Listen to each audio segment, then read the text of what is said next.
Live on the Railsplitter Radio Network at Guestford Broadcasting on YouTube, it's time for Lincoln Railsplitter Football.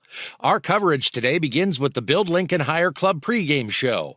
BLH, a nonprofit organization since 1944 dedicated to making the student experience at Lincoln High School better.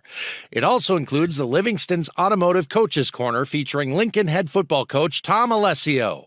Lincoln Railsplitter Football is brought to you by Brad's Collision Center, Jamia & Sons Restaurant and Catering,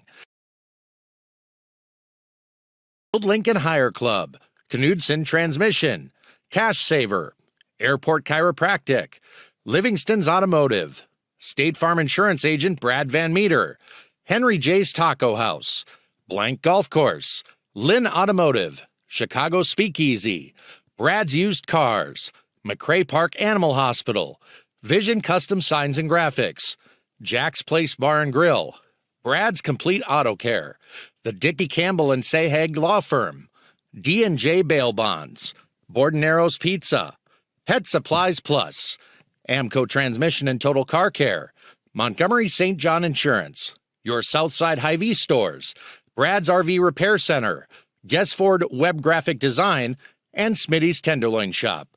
Let's go live to the field for Lincoln Railsplitter Football and the BLH pregame show. Here is the voice of the Railsplitters, Todd Guestford. And a good evening to you. Welcome to high school football. Todd Guestford, Larry Gamblin here with you from Valley Stadium in West Des Moines, where tonight the Lincoln Railsplitters conclude their 2025 football season with a matchup here against the Valley Tigers. Lincoln is 3-5 after that 43-36 win at Mediacom Stadium over the East High Scarlets last week. And Larry and I will dive into that here in just a minute. Valley, meanwhile, is 6-2. The Tigers were beaten at Ankeny last week, 34-26. It was a game that I think the Valley felt like they could have won and maybe should have won. They just didn't get the job done. And Ankeny is no slouch, Larry Gamblin, as you know, and they gave Valley all they wanted and then some. And it was a situation where Valley just didn't quite get it done. So they may not be in the greatest mood here tonight. It's senior night here at Valley Stadium for them, and they're gearing up for another playoff run. It'll be Gary Swenson's 31st straight year. Ever since he took the Valley job in '95, his teams have never missed the playoffs, and they're not going to miss it this year either. So it's two teams on different paths here tonight. Lincoln is, you just hope the guys that put on the maroon or the gold helmet, you know that you wore it for 3 years. You know the pride that comes with that. 4 years, I'm sorry. And I was talking about varsity. So are you still talking varsity? Well, we're not going to dive into that yet. 3 years. Okay, that's what I was talking varsity. Right. But anyway, you know what I'm talking about. There got to be a little bit of a pride factor with these Lincoln kids tonight. And we're a huge underdog in this game. But, can we go out and just compete, try to compete? Yeah. I get it. These schools like the Valleys and the Downlings of the year, they have a little bit of a slight advantage over us, for numerous reasons, right? Their facilities and their coaching staff is actually very superior. I would just tell the Lincoln kids, you're an underdog, but that doesn't really necessarily count you out, right? So, yes, you look at paper and how the seasons went. Valley is the by far more caliber, more superior team. But, how many, over the years of watching football have we seen the more superior team get knocked off by the team that they just nowhere near should have even came close to losing to? When I was a senior and we were playing football, my senior year, we were undefeated. We were 4-0, and Dowling was 4-0, and we played Dowling at home. And on paper, by far, Dowling was the more superior team. But when you're talking about just going in there and being gritty and playing the game, we didn't see them as the superior team. We thought we were on equal, ground. So if they just come out here and put their best foot forward, you never know what could happen. Just get out here and play ball the way that you've been taught over the years and the way you know how to do. Valley with losses to Waukee Northwest early in the year. Waukee Northwest got upset last week by Waukee. We're gonna talk about that in the pick segment coming up here a little bit, but yeah. So Valley lost to Waukee Northwest early in the year, and then of course the Ankeny lost last week. Lincoln with wins to start the year.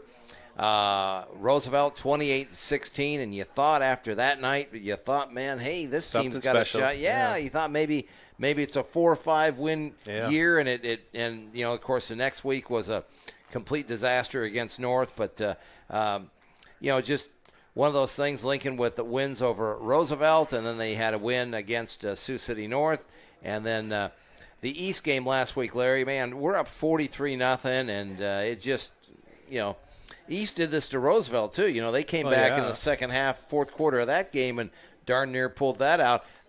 I don't know, man. If that game goes another 5-6 minutes a game clock, I'm not sure we're on the winning end of that deal. Well, it's a different situation, and that's why coaches preach 4 quarters of football, 4 quarters of football, not 1, not 2, not 3, but 4. Because until you see that 000 up on there or the 4 zeros up there, the game is not over, and anything can happen. You know what I mean? Just because the team on paper is far superior than you doesn't mean that they can't have a bad day or they can't have a bad play. So, yeah, show up. Play some ball. And it's your last game of the season, regardless if you're going to the playoffs or not. For some of you, this is your last game in a Lincoln uniform. So get out there and show what you can do. Leave it all on the field. Well, we had the camera operating. It was working great right up to the time we went on the air. Of course, that's kind of been the story with the external camera a little bit. But Serenity Mefford is here tonight, and she is going to be handling the camera duties. And we're trying to get that figured out as we speak. So we hope to have some video for you here tonight of this one. Lincoln and Valley here from beautiful Valley Stadium. It's an overcast, cool night, 58 degrees. Southeast winds about 8 miles per hour. It's going to be down in the probably low 50s, upper 40s by the time this one is over tonight. And so it's October football, right? So that's what October football weather is what it is. There you go. Yeah. Football weather. Week 9 of the regular season playoffs start for the 3A, 4A, and 5A teams coming up next Friday night. The 1A and 2A and Class A teams starting their playoffs here this evening. Lincoln and Valley, we're looking forward to it here from Valley Stadium. We'll have more of our pregame program coming up. You're listening and watching Lincoln Railsplitters. The Des Moines Southside Hy-Vees, Fluor, Southridge, and Park Avenue locations are more than just proud sponsors of Lincoln High School athletics. Your neighborhood Hy-Vee is a full-service grocery store. It's a bakery, a deli, a pharmacy, the meat market. Hy-Vee caters. There's the floral department and so much more. And don't forget about the quality Hy-Vee brand names, which along with using your Fuel Saver card, saves you money. Shop Hy-Vee at 4605 Fluor Drive, 1107 East Army Post Road, and 3221 Southeast 14th Street.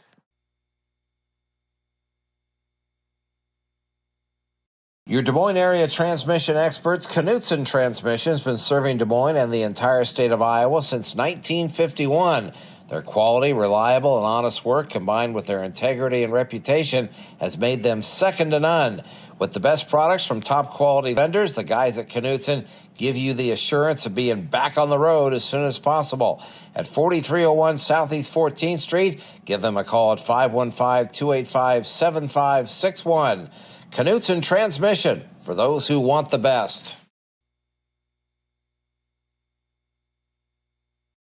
Back here on the Build Lincoln Higher Club pregame show, time for our sponsor spotlight. Great to be with this young man here tonight, Travis Shuput. He is the owner of Visions Custom Signs and Graphics at 5807 Fluor Drive, Suite A. And Travis, thanks for taking some time. And you guys I'm glad I caught you. You guys are busy.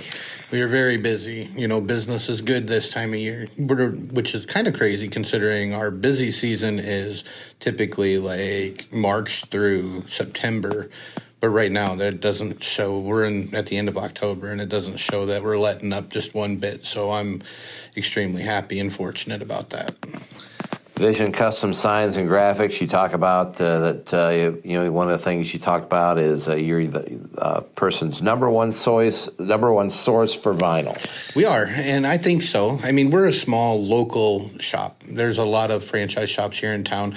I happen to be friends with a lot of the shops here, but I like to just poke that out there. The being the number one source, because it's kind of fun to just have fun with my competition, even though we're all friends in this business. We don't have enemies. Everybody here is pretty awesome. So, and you make a lot of signs, and your stuff is kind of all over the place. Yeah, really it is. We do a lot of signs, decals, banners, a lot of yard signs, stickers of all kinds. We do a lot of posters, a lot of vehicles.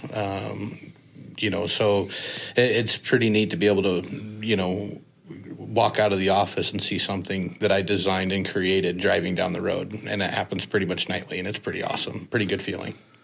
And folks, this guy and his staff here created the Railsplitter Radio Network banners that you see at Smitty's Tenderloin Shop, that you see us display wherever we go to broadcast Lincoln sporting events. And we get lots of great compliments on those banners, Travis. So we appreciate you making them for us. And we appreciate doing that. I mean, anytime that I can help out Lincoln's my alma mater. Anytime that I can help out another, a Southside school or whatever, we're there to help. We do that with a lot of the Southside schools that feed into Lincoln as well as some of the, I've got kids in private Catholic school, but at that same time, it's nice to be able to give back to the community a little bit. And Travis, just to follow up on that, why was it important for you guys to be a Railsplitter sponsor? Yeah, as I said, Lincoln's my alma mater. I had 4 great years at Lincoln. I wouldn't trade those for the world. The memories that I had at Lincoln.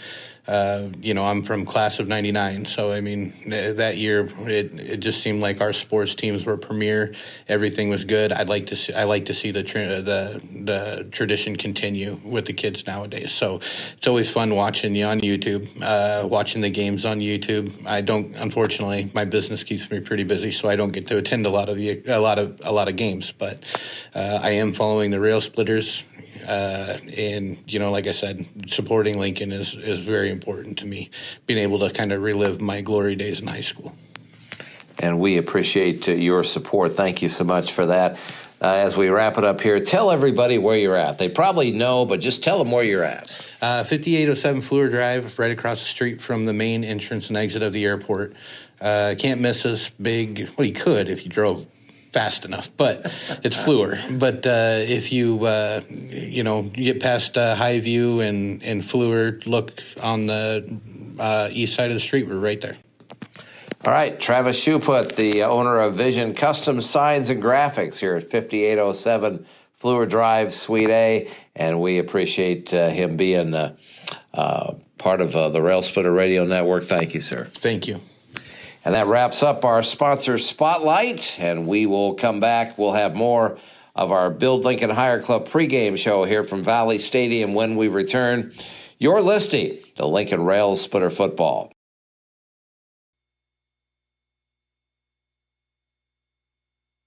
It's a Southside landmark that keeps going strong. Henry J's Taco House, located at 2924 Southwest 9th on the corner of Southwest 9th and Virginia. Henry J's Taco House is celebrating over 50 years in business. Now, Henry J's isn't just famous for their tacos, burritos, and enchiladas. Their sausage sandwiches made with Graziano sausage may be the most popular of all. Open 11 a.m. to 9 p.m. Monday through Saturday. Henry J's Taco House. Stop in and see them. If you're experiencing pain, you need to call Dr. Tom Schultz at Airport Chiropractic. Making families in Des Moines feel better for over 30 years, the experienced team at Airport Chiropractic offers expert care for neck pain, back pain, headaches, sciatica, and many other health issues. Located at 4214 Fleur Drive, Suite 4, just 1 mile north of the airport, let Airport Chiropractic help you live your best life. Call 515-285-4000.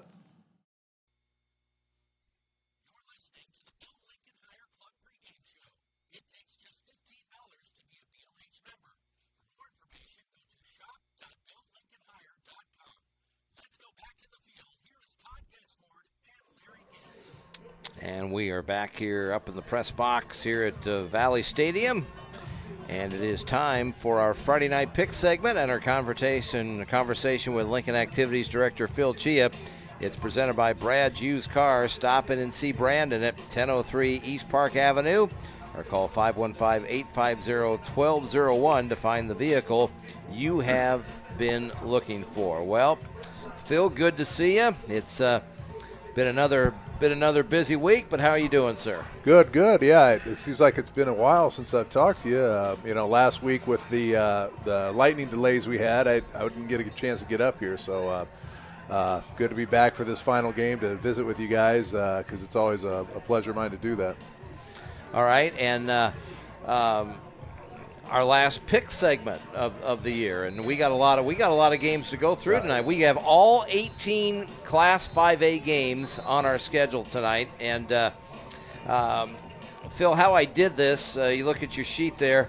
I kind of grouped them. The first 7 there in that group are all ones that I think we can probably all agree on, that Dowling Catholic, Sioux City East, Iowa City Liberty, Johnston, Cedar Falls, Southeast Polk, and Ankeny Centennial are probably all going to win those games. Dowling's at Marshalltown, Sioux City East at Ames.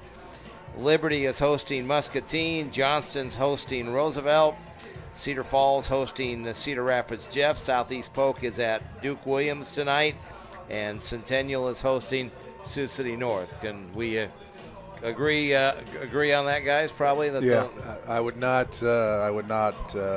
differ from that as well. Yeah. Okay, and I should mention the standings coming into tonight. It's tied at the top. Phil trying to win it for the second year in a row, and he has a 60-20 is his record, and he has a 1-game lead on me, 59-21. Larry 52-28.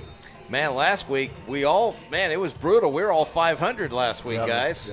Yep, it was. It really was. So, Listen. So Todd, tonight when we do the picks, I think that I should go down and pick first, and then whatever I pick, you and Phil should pick the opposite of what I pick. Is that what you think? Yeah. Okay, I think that work out perfect. Okay, all right. Well, we all have plans, right? So yeah, but I got to catch up somehow. So yeah, Bailey Johnson not able to be here tonight. So I have his. I'm looking at his picks, and he would agree with the first 7 games we just talked about. So let's talk about what I would call kind of the intermediate games tonight, guys.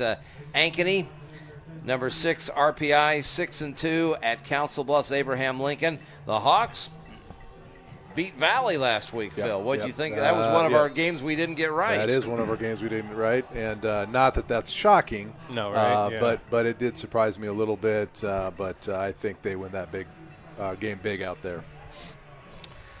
Larry, what do you think? Yeah, I mean, this is about the time of year that the Ankeny Hawks start to get rolling when it's playoff time, so I'm going to roll with them in this one. Okay, so I'm going to agree. We all have Ankeny. Dallas Center Grimes, number 9 RPI at 24th, ranked in the RPI Cedar Rapids Kennedy night over in Cedar Rapids. Mustangs 6-2, Cougars 3-5. I'm riding with DCG. Larry, what do you think? I'm right with you, DCG all the way. Phil? I will follow suit, DCG. Okay. Pleasant Valley Spartans 4-4, 20 RPI at 34 RPI.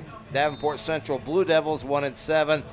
I'm not sure why I put this in the intermediate range, but I'm going Pleasant Valley here, guys. I'm also going to go Pleasant Valley. I will go with PV as well. Okay, all right. So we are chalk so far. Here's a game that has sparked a little interest in the booth here. Yeah. Ottumwa, the Bulldogs, 25 in the RPI, 4-4. They are at Iowa City High, the Little Hawks, who are 1-7. I know they're 1-7. They're 30 in the RPI, but in preparing for East and a couple other games, I've come across some City High film, Phil, and I don't know. I think City High can give Ottumwa some trouble. I'm picking City High tonight. I think that's just basically something that they need to save their season on, if you will. So I'll go with the Little Hawks as well. Okay, all right. Larry, what are you thinking tonight? I'm rolling with Ottumwa. Okay. I think that record speaks loud for me. Okay. Which record are we talking about? Ottumwa's 4-4 or your 52-28? Well, both, right? Okay.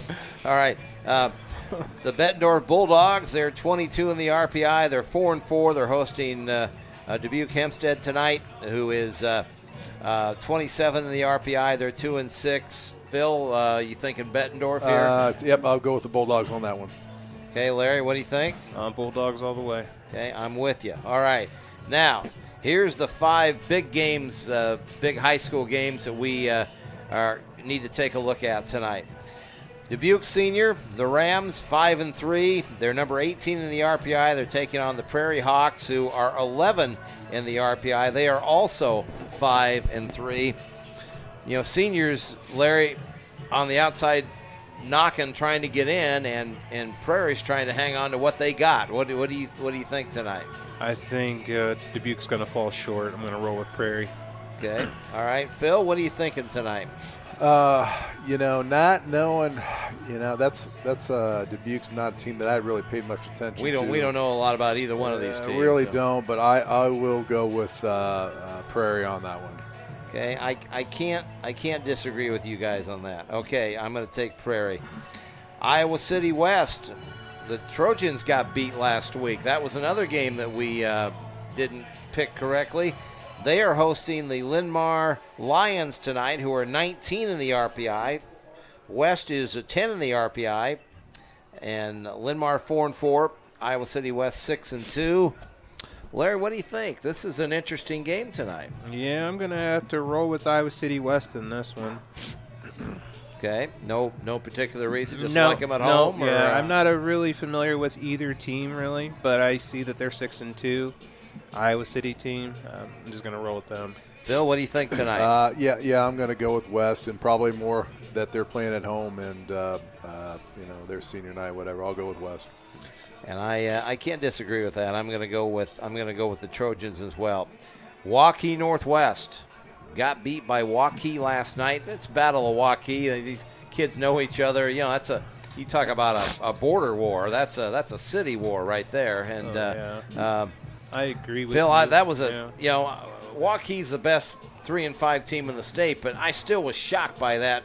Because Northwest has just been dominating everybody this year. That was a shocker, honestly. And as with my wife being at Waukee, the original Waukee, that was a big thing for her and her staff. But on this game, I think Northwest is going to bounce back and probably bounce back pretty decent. They are playing at Norwalk tonight. The Warriors are 13 in the RPI, and they had a big win last week to kind of keep them alive in that RPI thing, Larry. Yeah. What do you think tonight? Well, Waukee. Waukee Northwest. No, Waukee. Great program. Right. And, the fact that they beat Northwest did not surprise me. In fact, in the beginning of the season, I would have picked Waukee over Northwest. So that loss doesn't really deteriorate me from Waukee Northwest. So I'm going to roll with Waukee Northwest in this one. Okay, and I agree. I think what you said, Phil. I think Waukee Northwest, they want to have a high seed. I think this is an important game for them tonight. So, all right, Waterloo West, the Wallhawks, 5-3, 12 in the RPI. They are in Waukee to take on the aforementioned Waukee Warriors, who are number 17 in the RPI, 3-5. I think, guys, with who Waukee's played and beating Northwest is a pretty good win on your resume. I think if the Warriors win tonight, Phil, I think they're in. What do you think? At 4-5, I think they're in. What do you think? 100% they are, and 100% they know that. And I do think that they. I'm not saying handily win, but I like them tonight to win this game, and they know the importance of it. All right, Larry, what do you think? Well, yeah, kind of like in some ways what Phil said. I'm going to roll with Waukee, but I think they handily win this Waterloo game. I think they have something that they need to prove to themselves and prove to their fans, and they want to make it in. So I think they're going to all hands in. They're just going to give them their best shot, and they're going to be successful, I think. So Waukee. One word for you guys: schedule. Right, yeah. I think Waukee plays a much tougher schedule than Waterloo West does. Well, yeah, and that's why that 3-5 is really not really a 3-5, as you say. You know, they're the best 3-5 team in the state, and I agree with that. So I agree with you guys. I'm going to take Waukee to win at home against Waterloo West. Here's a game that a couple of teams that we know a lot about. Urbandale, the Jayhawks, 4-4, 23 in the RPI. And they are in Indianola tonight to take on the Indians, who are 14 in the RPI, and the Indians are 5-3. That's a Group 4. You know, we're in Group 4. That's a Group 4 matchup tonight. Phil, what say you on this one? You know, at the beginning of the year, you saw those two teams, right? And those were kind of like those middle tier games that, hey, how are we going to be able to compete against both those teams? So I paid a lot of attention to both those teams. I just think Indianola's got a little bit more on them. Beyond even being at home, I think they're just a little bit better right now, so I'm going to go with the Indians. Larry, what do you think? Well, I too agree with Phil. I mean, their 2 deep and their 3 deep is just amazing, honestly. They have a lot of talent, great coaching. They stick to the basics real well. And even though Urbandale does have some talent and they leave it all on the field, I just don't think they're going to have enough to get past Indianola. So I'm going to roll with Indianola. I got to pick a game different from Phil tonight. I got to pick one different. I'm going to. I'm riding. You know, with, there's one on here that. Yeah, well, he's going to pick Lincoln, so you can pick Valley. No, I'm picking Lincoln.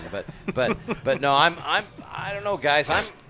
I think Indianola misses the Heimball kid at running back, and I think Urbandale has enough physicality tonight. I like Urbandale in an upset at Indianola tonight. You know, I took that into consideration that they're missing that running back, but I think their other 2 running backs are pretty stout too, so I just don't see them losing any step in this game.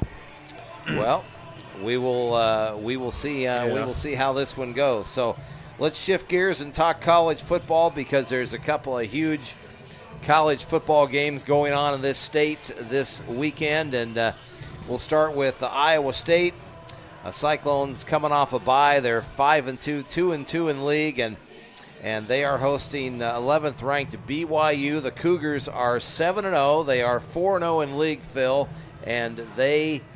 This is a game. I think Iowa State, if they can beat BYU at home, they can get right back in the Big 12 race. What do you think? Yep, no, for sure. That it is a huge game for them. And correct me if I'm wrong, I think they went out there last year and won that game, right? Didn't they play at BYU last year? I believe so. I don't think, or a year before that. Yeah, maybe the year before. I don't think we played there last year. Okay. But everything would say that, BYU this is the time to knock them off. They're 7-0. It's in Ames. Prime time, Fox 2:30 show. So this is when Iowa State can really step up and win that game. So I'm taking BYU. All right. He had me too. he had me all the way. I was starting to write a P by Iowa State for Phil. Man, okay? he had me for a minute. Well, Phil, that was really good. By the way, that was really good. Larry, what do you think? Well, I believe that BYU is honestly not a number 1. I think that the strength of their schedule wasn't very strong, and so some of the teams that they were playing, there was no reason why they should lose. And I personally, honestly think that Iowa State is far better than BYU, and this is a game that they should not lose. So I'm going with Iowa State. I'm taking Iowa State. No surprise in that one. Okay, other big game. The Hawks coming off a thrilling win, a last-second win against Penn State last week. Iowa 5-2, 3-1 in league. They're hosting the Minnesota Golden Gophers, and the Gophers are kind of like Kansas State is to Iowa State, Phil, and Minnesota's won 2 in a row. They're 5-2, 3-1 in league. But guys, the Gophers are 0-2 on the road this year. So, Larry, I'm going to start with you on this one this time. What are you thinking in this one? Well, my heart says the Hawkeyes, but they're just so inconsistent, and Minnesota seems to give them the business every year, even if they seem to win. Minnesota still, makes them remember who they are, and I don't think it's going to be any different. I think Minnesota gets the win. Phil, what do you think? Yeah, I mean, I'll tell you what, I was actually impressed Iowa was able to pull that game off last week. You didn't know what was going to happen with Penn State coming Very in true. and, Yeah. and all the turmoil with that program, and had everything to play for and nothing to lose. And Iowa just stuck around, and they kind of tend to do that. And so I think it's going to be a similar type game, and I will go with Iowa. I like the Hawkeyes to win as well. Gentlemen, hey, as always, this has been a lot of fun. Thank you for doing this, as often as you can. I know, Phil, you haven't been able to get up here every week, but thanks for doing this, and a lot of fun, guys. Yeah, no, I look forward to it, and I appreciate it, and so we'll see. I look forward to winning one year. I just want to win. What about this game, Phil? Lincoln Valley, I mean, obviously we're a huge underdog, but like Larry and I are talking about, putting the gold helmet on and playing with some pride tonight, right? That's what it is. I mean, how are you going to end the season? The seniors that are here, how are you going to end the season? How's your last game going to be?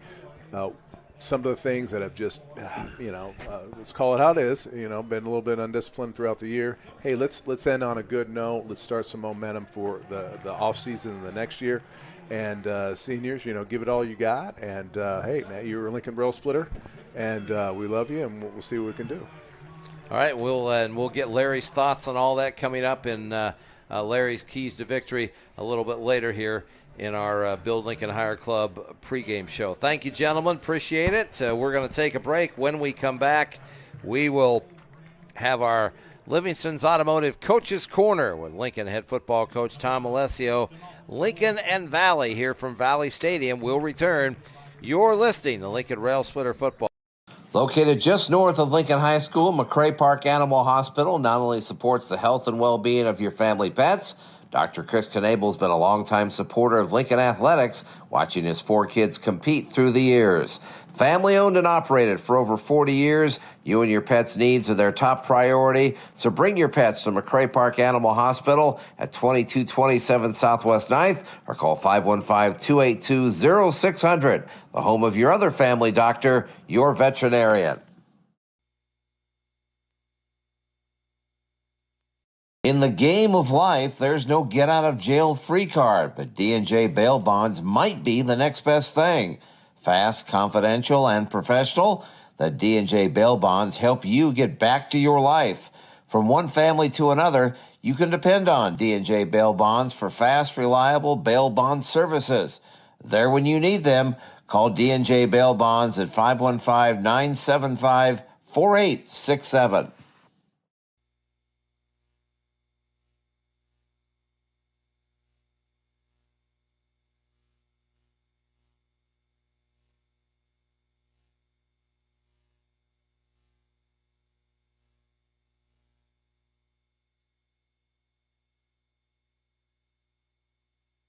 Jack's Place Bar and Grill at 6112 Southwest 9th Street is one of the new fun spots to go to in Rail Splitter country. Featuring delicious burgers, wraps, tenderloins, and much more, there's always something great to eat at Jack's Place. Combine that with excellent service and a total fun atmosphere, and Jack's Place is a delightful mix of a restaurant and bar. Thursday night is trivia night. Enjoy bingo on Sunday afternoons from 1 to 4, and check Facebook for all updated information, including live entertainment. A trusted name in the auto repair business, Amco Transmission and Total Car Care has been doing quality transmission repair for years. Honesty and dependability is what you can expect, and that extends to the Total Car Care. From plugs to wires to oil changes and battery replacement, Amco does it all. And Amco has generous financing and comprehensive warranties to ease your mind. At 3416 Southeast 14th Street, remember the name, AA MCO. Call 515-280-6465. It's time for the Livingston's Automotive Coaches Corner, featuring Lincoln head football coach Tom Alessio. Quality and dependable automotive repair is what you get at Livingston's. Stop in at 5304 Southwest 9th or call 515-287-1372. Here is the voice of the Rail Splitters, Todd Gesford, with the Livingston's Automotive Coaches Corner.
Robinson's Automotive has been a fixture on Des Moines' South Side since 1977, offering dependable, honest, reliable auto maintenance and repair service for all makes and models, including foreign and domestic cars, trucks, and SUVs. At Livingston's, they provide only the essential services you need, verifying to the customer through visual evidence to email and directly to your mobile device. Got an issue with your vehicle? Stop in and see them at 5304 Southwest 9th Street or call 515-287-1372.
Robinson's Automotive has been a fixture on Des Moines' South Side since 1977, offering dependable, honest, reliable auto maintenance and repair service for all makes and models, including foreign and domestic cars, trucks, and SUVs. At Livingston's, they provide only the essential services you need, verifying to the customer through visual evidence to email and directly to your mobile device.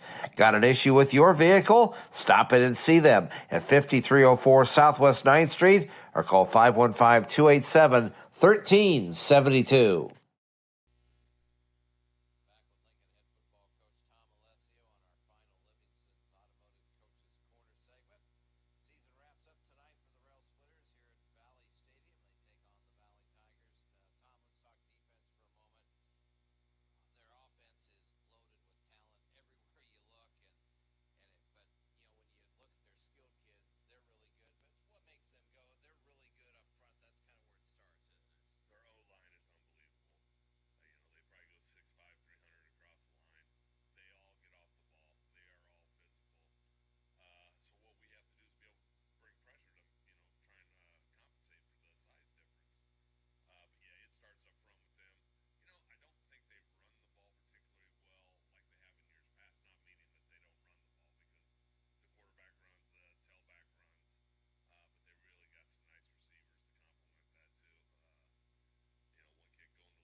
When you want your dinner to be Italian special, To Me and Sons Restaurant and Catering is the place to go. This 4-star restaurant has been treating people to Mama's homemade Italian recipes for over 25 years. Lincoln grads Joe Jr., Mario, and Louie love to give back to schools and churches. They also support Best Buddies and the Diabetes Foundation. Great food for lunch and dinner, and there's a bocce ball court in the back. To Me and Sons Restaurant and Catering at 1501 Southeast 1st Street. When you need it to be Italian special. The Montgomery St. John's Insurance Agency is a locally owned and operated independent insurance agency serving Iowa and the central Midwest for over 50 years. MSJ handles all lines of insurance, auto, home, business, life, and health, and they find the best rate for you. Now located at 1510 Oral Labor Road, Suite D in Ankeny. Give them a call at 515-287-2443. Montgomery St. John's Insurance, proud supporter of Lincoln High School athletics. Looking for a nicer, newer vehicle? Stop in at Brad's Used Cars, your local Southside car dealer, located at 1003 East Park Avenue, where they can help anyone get into a nicer, newer vehicle, no matter your credit situation. Brad's Used Cars has access to over 20 local and national lenders to help you get approved. For fast and easy financing, apply today at bradsusedcarsinc.com or give Brandon a call at 515-850-1201.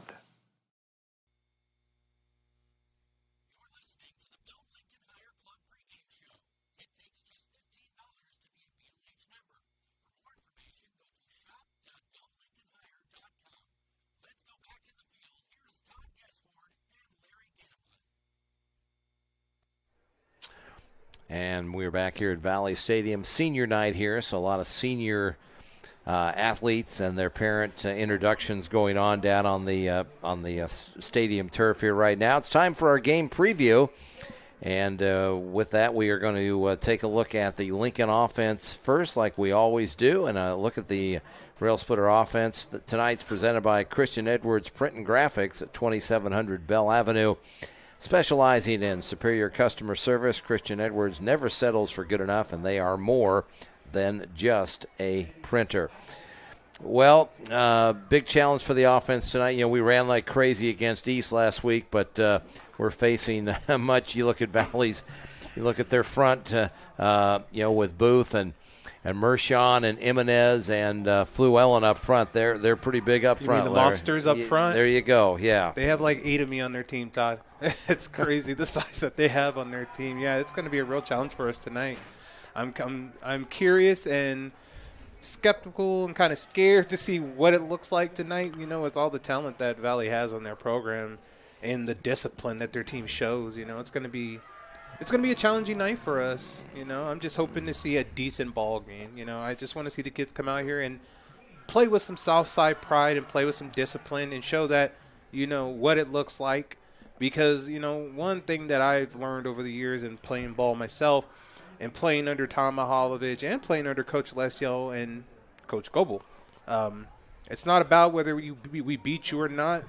You know, we'd like to beat you, but we're going to hit you in the mouth and you're going to remember us after the game's over.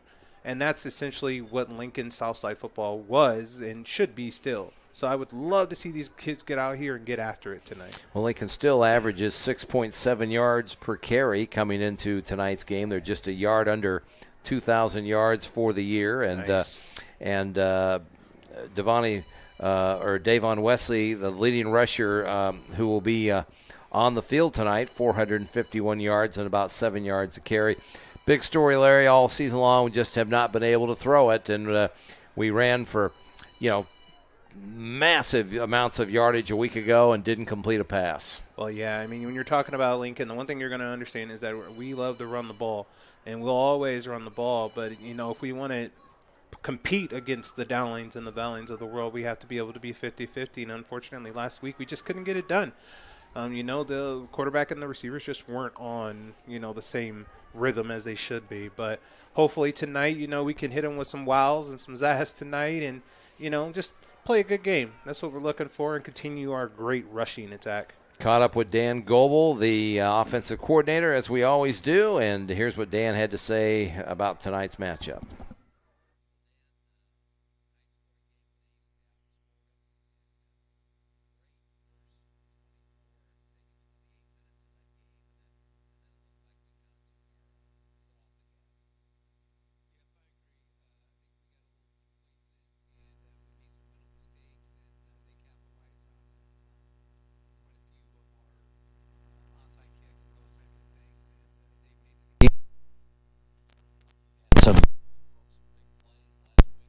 Yeah, I know you wanted to throw the ball more than you didn't need.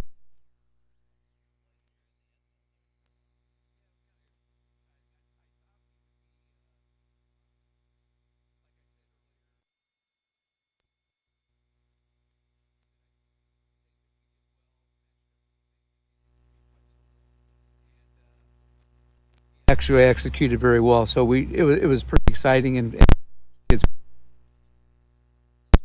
Valley, they are really they're big, they're physical, they're athletic, they're a tough matchup.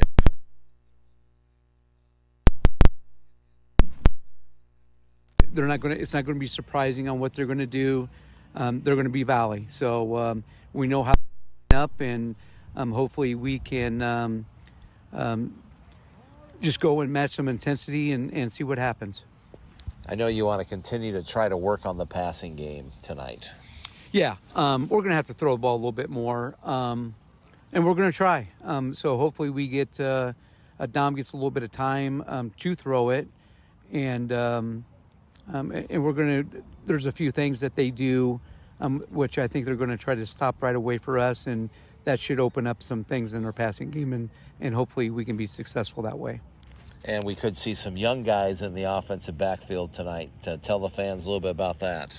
Yeah, we're going to probably see our fullback will be A.J. Fondren. Our left half will be Fleming. They're both freshmen. They've been really coming on. We seen them early in the year. We thought they were going to be special for us and have really good years. They've had great years on the JV, had really good years on the freshmen. And we're going to give them opportunity to see what they can do at the varsity level and give them a taste of it. That way they know what they have to do to improve as far as weight room and those types of things going into next year. Dan, I was talking to Ramel about this. It's kind of, kids kind of need to be building their resume for next season right now, shouldn't they? No question about it. We got a lot of kids coming back. I think a lot of, we're not done with this year by no means, but next year we have some big things and that we're planning on doing in the off season. Some big things that we plan on doing with the program, and with the kids coming back, I think it should be an exciting year for Lincoln High football. Dan, thanks for doing this with me all season. I appreciate the time. Oh, thanks for doing it, and I appreciate you, and go Rails. Dan Goebel, offensive coordinator. We're going to take a break. We'll come back. We'll talk defense with Larry Gamblin here tonight. Lincoln and Valley here from Valley Stadium will return, and this is Railsplitter football on the Railsplitter Radio. Now celebrating 20 years in the automotive repair business, Lynn Automotive is quietly taking great care of their customers with quality general engine repair work and brake repair work. Lynn Automotive specializes in finding those electrical diagnostic problems that aren't easy to find. Air conditioner trouble, need new tires? Roger and Matt Lynn can take care of it. Stop in and see them at 1712 Southeast 1st Street or call 515-282-2812. And remember, if it's broken, Lynn Automotive can fix it. Back here at Valley Stadium, the Valley March Masters are on the field here. We're we're about 20 minutes from kickoff here. Let's shift gears. Let's talk defense. Part of our game preview and a look at the Railsplitter defense brought to you by Tamia and Sons Restaurant and Catering. Great Italian food and a bocce ball court in the back. Stop in at 1501 Southeast 1st Street and say hi to Lincoln grads Joe Jr., Mario, and Louie. We wanted to bring you camera coverage tonight. Camera's not working. We've had cord problems with the Alessio interview. We apologize for that. So we are going to pause here momentarily as we do have our national anthem being played here on the field.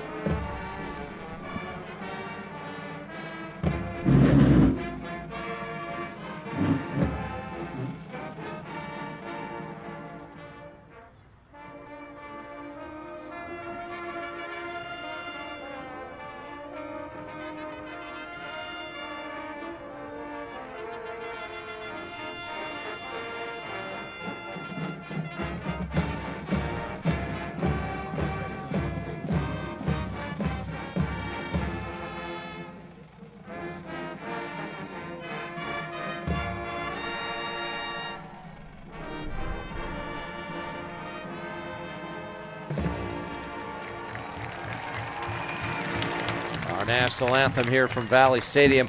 All right, Larry, let's talk defense. Valley, obviously, Jaden McGregory, the Louisville commit, and he's really good. They're good at quarterback. They're Jaden Brown, the other wide receiver, is pretty good, and Doran Camp, the running back's pretty good. So they're huge up front. So we're up against it tonight. Well, let's just be frank here. When you look on paper, size-wise, it's going to be pretty difficult for us to match up. I mean, we have our specialist, Muhammad Darbo, at defensive end, but he's going to have a real challenge tonight coming off that corner, trying to get around that big old left tackle. And then, having Damani back, and he seems like he's getting healthy, that's going to make a big difference.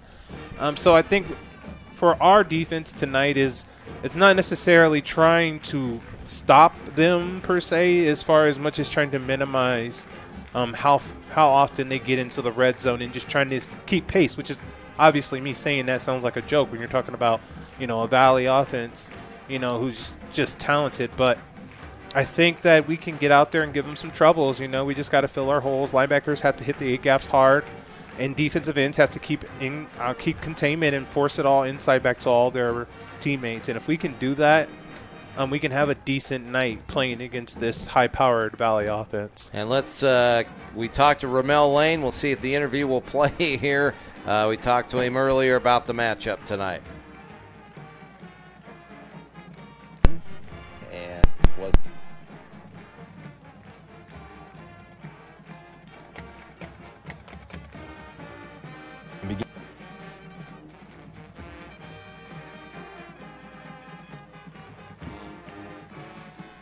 Well, we're just having all kinds of cord problems. So Ramel basically echoed what you were saying, Larry. We're just going to do the best we can, and we're really young in the secondary. Yeah. We're a mash unit back there. Well, think about the level of talent at the 2 wide receiver spots. For anybody, that's going to be difficult. You know what I mean? And as a defense, your first thought is, okay, well, we're going to play somebody over the top, and then have somebody play a man corner or play a zone on him and just force him to catch, and you come under and make a tackle. But when you have 2 on the same team, well, it makes it kind of hard to do that. And that's not even talking about some of the other talent that they have on the team. So, you're just going to have to get out there and just play bulldog football. When I say bulldog, you got to get in there and get dirty. And, just play the game the way that it's intended to play. And, hearing me say, Lincoln, more than likely, it's a better – listen, any given weekend, any given Friday, any team has a shot regardless of record. So, for all we know, Valley could have a bad night tonight. Lincoln could have a flawless night, and we just come out here and we shock the world, right? So, I'm excited to see what our defense does to stop this high-powered offense. I want to see who they match up on these 2 star wide receivers, and I want to see how they plan to try to get it done tonight. All right, and when we come back, we will have Larry Gamblin's keys to Lincoln's success here tonight at Valley Stadium. Lincoln and Valley here from Valley Stadium. We're about 15 minutes away from kickoff, and we will return. You're listening to Lincoln Railsplitter Football.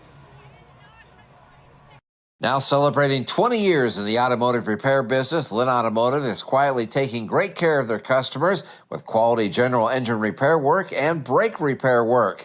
Lynn Automotive specializes in finding those electrical diagnostic problems that aren't easy to find. Air conditioner trouble, need new tires? Roger and Matt Lynn can take care of it. Stop in and see them at 1712 Southeast 1st Street or call 515-282-2812. And remember, if it's broken, Lynn Automotive can fix it.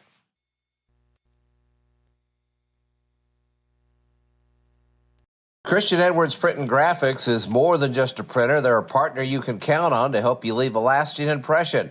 Their team of experts spanning over 40 years works to understand your needs and develop strategic solutions to help you succeed. Service sets them apart. They never settle for good enough. From apparel to posters and postcards, packaging and promotional items, large format to fine print, Christian Edwards can help you reach your audience with projects of all shapes and sizes.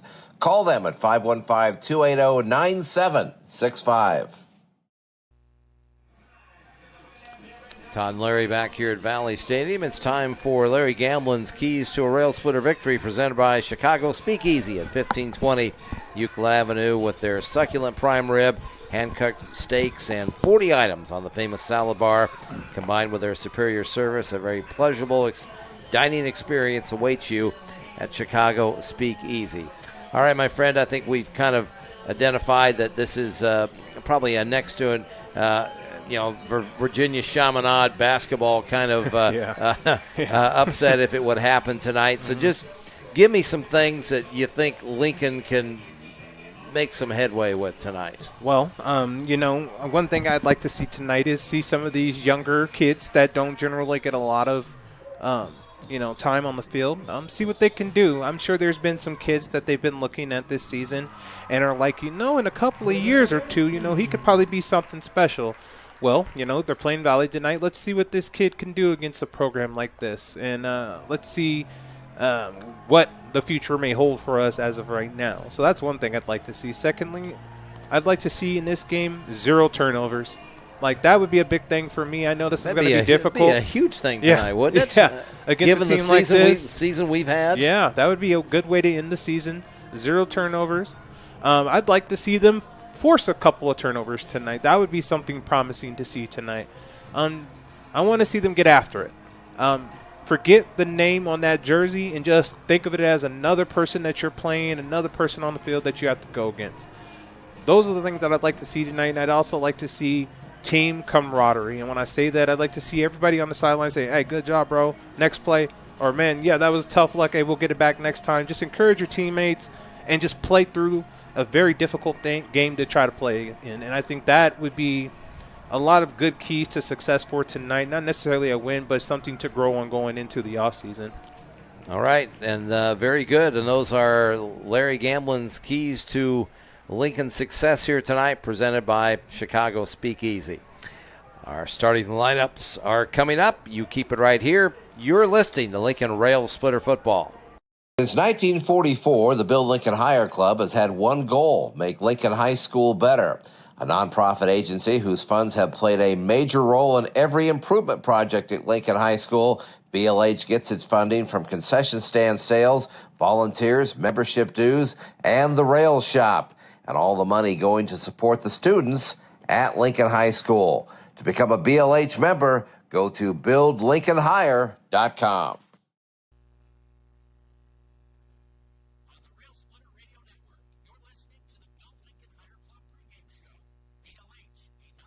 Organization.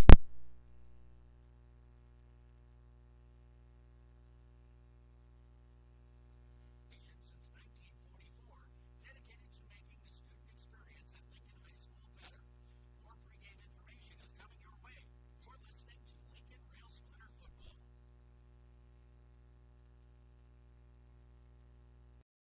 For over 47 years, locally owned Chicago Speakeasy's been serving succulent prime rib, hand-cut steaks, seafood, pasta, chicken, ribs, chops, and sandwiches. And with their famous salad bar featuring over 40 homemade items, there's definitely something for everyone. The cozy and casual atmosphere, combined with the legendary food and service, makes a Speakeasy a place you'll bring your friends and family again and again. Open Monday through Saturday, Chicago Speakeasy at 1520 Euclid Avenue. Time now for our Rail Splitter starting lineups tonight, presented by Board & Arrows Pizza. Great pizza and pasta 6 nights a week. Stop in and see Bordy at 6108 Southwest 9th for lunch Monday, Wednesday, and Friday from 11 a.m. to 2 p.m. Well, Lincoln on offense tonight at left tackle, Hassan Sirleaf, 6 foot 225, a senior. At left guard, DJ Armstrong, 6 foot 185, a sophomore. The center, Ethan Sanchez, 5'7", 175, a senior. At right guard, Anthony Macarino, 5'9", 215, a junior. At right tackle, Gavin Taylor, 6'3", 185, and a junior. At tight end, Max Jones, 6'2", 205, a sophomore. The quarterback, Dom Severino, 6'1", 155, a junior. At fullback, Davon Wesley, 6 foot 170, a junior. At left half, Adam Kowak, 5'6", 150, a junior.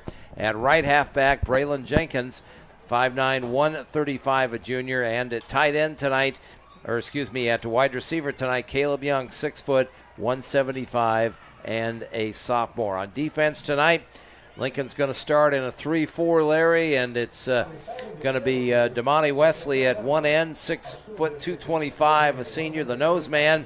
DJ Armstrong, 6 foot 185, a sophomore. Right defensive end, Muhammad Darbo, 6'1", 210, and a junior. The linebackers tonight, inside will be Evan Handy, 5'8", 170, a sophomore, and Max Jones. The outside backers will be Davon Wesley and Caden Haas. Caden's a 5'7", 155-pound senior. At cornerback, at left corner, it'll be Braylon Jenkins. And at right corner will be Ivan Cruz, 5'10", 150, a sophomore. And Caleb Young will be the Railsplitter free safety. And that is Lincoln's starting lineups here tonight, presented by Borden Arrows Pizza. And that wraps up our Build Lincoln Higher Club pregame show. Opening kickoff coming up. You keep it right here on the Railsplitter Radio Network.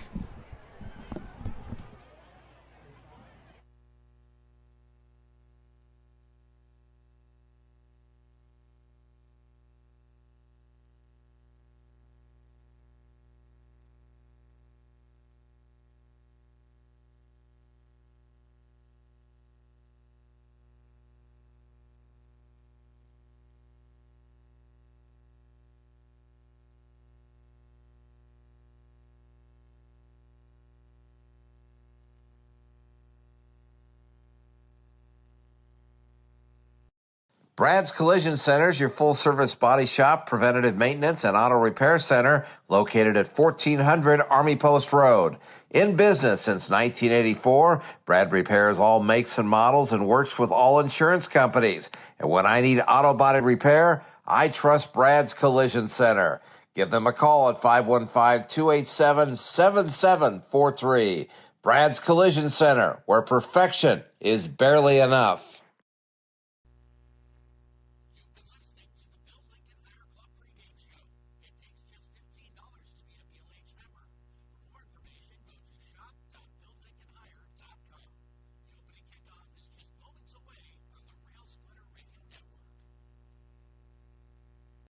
It's a pet's world, and we're just living in it. That's why your locally owned Pet Supplies Plus has 10,000 products to keep your pets healthy and happy, and they're all at the guaranteed best prices.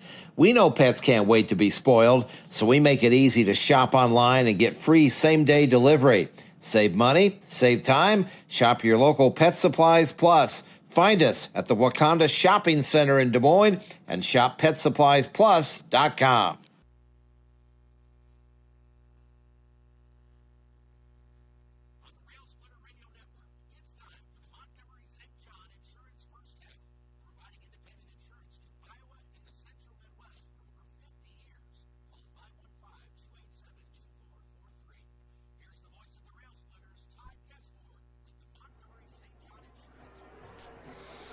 And our weather report brought to you by the Dickey Campbell and Sahag Law Firm PLC, a committed and innovative team of legal professionals focused on aggressively pursuing justice for their clients. Give them a call at 515-288-5008. Well, it's 57 degrees. It's overcast. It's a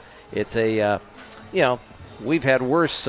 We've had a lot worse October Friday night, especially late in the year, Larry. So, like you say. It feels like football weather to me. Southeast wind about 8 miles per hour. It's football weather, right? Exactly. I mean, once you're out there running around, you're not going to feel a thing. The fans will, but the ball players won't. They'll be warm. They'll be ready to roll. That's a part of football, man.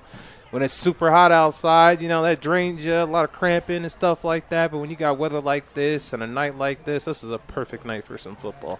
Tonight's captains presented by Knutson Transmission at 4301 Southeast 14th Street. Knutson Transmission, for those who want the best. Valley sends out their quarterback, Drake DeGroot, out there, along with Alonzo Jimenez and let's see who else they have out there. Luke Walter. Lincoln has Hersan Sirleaf out there, and trying to catch the other guys. I think Bear is out there. Damani Wesley, and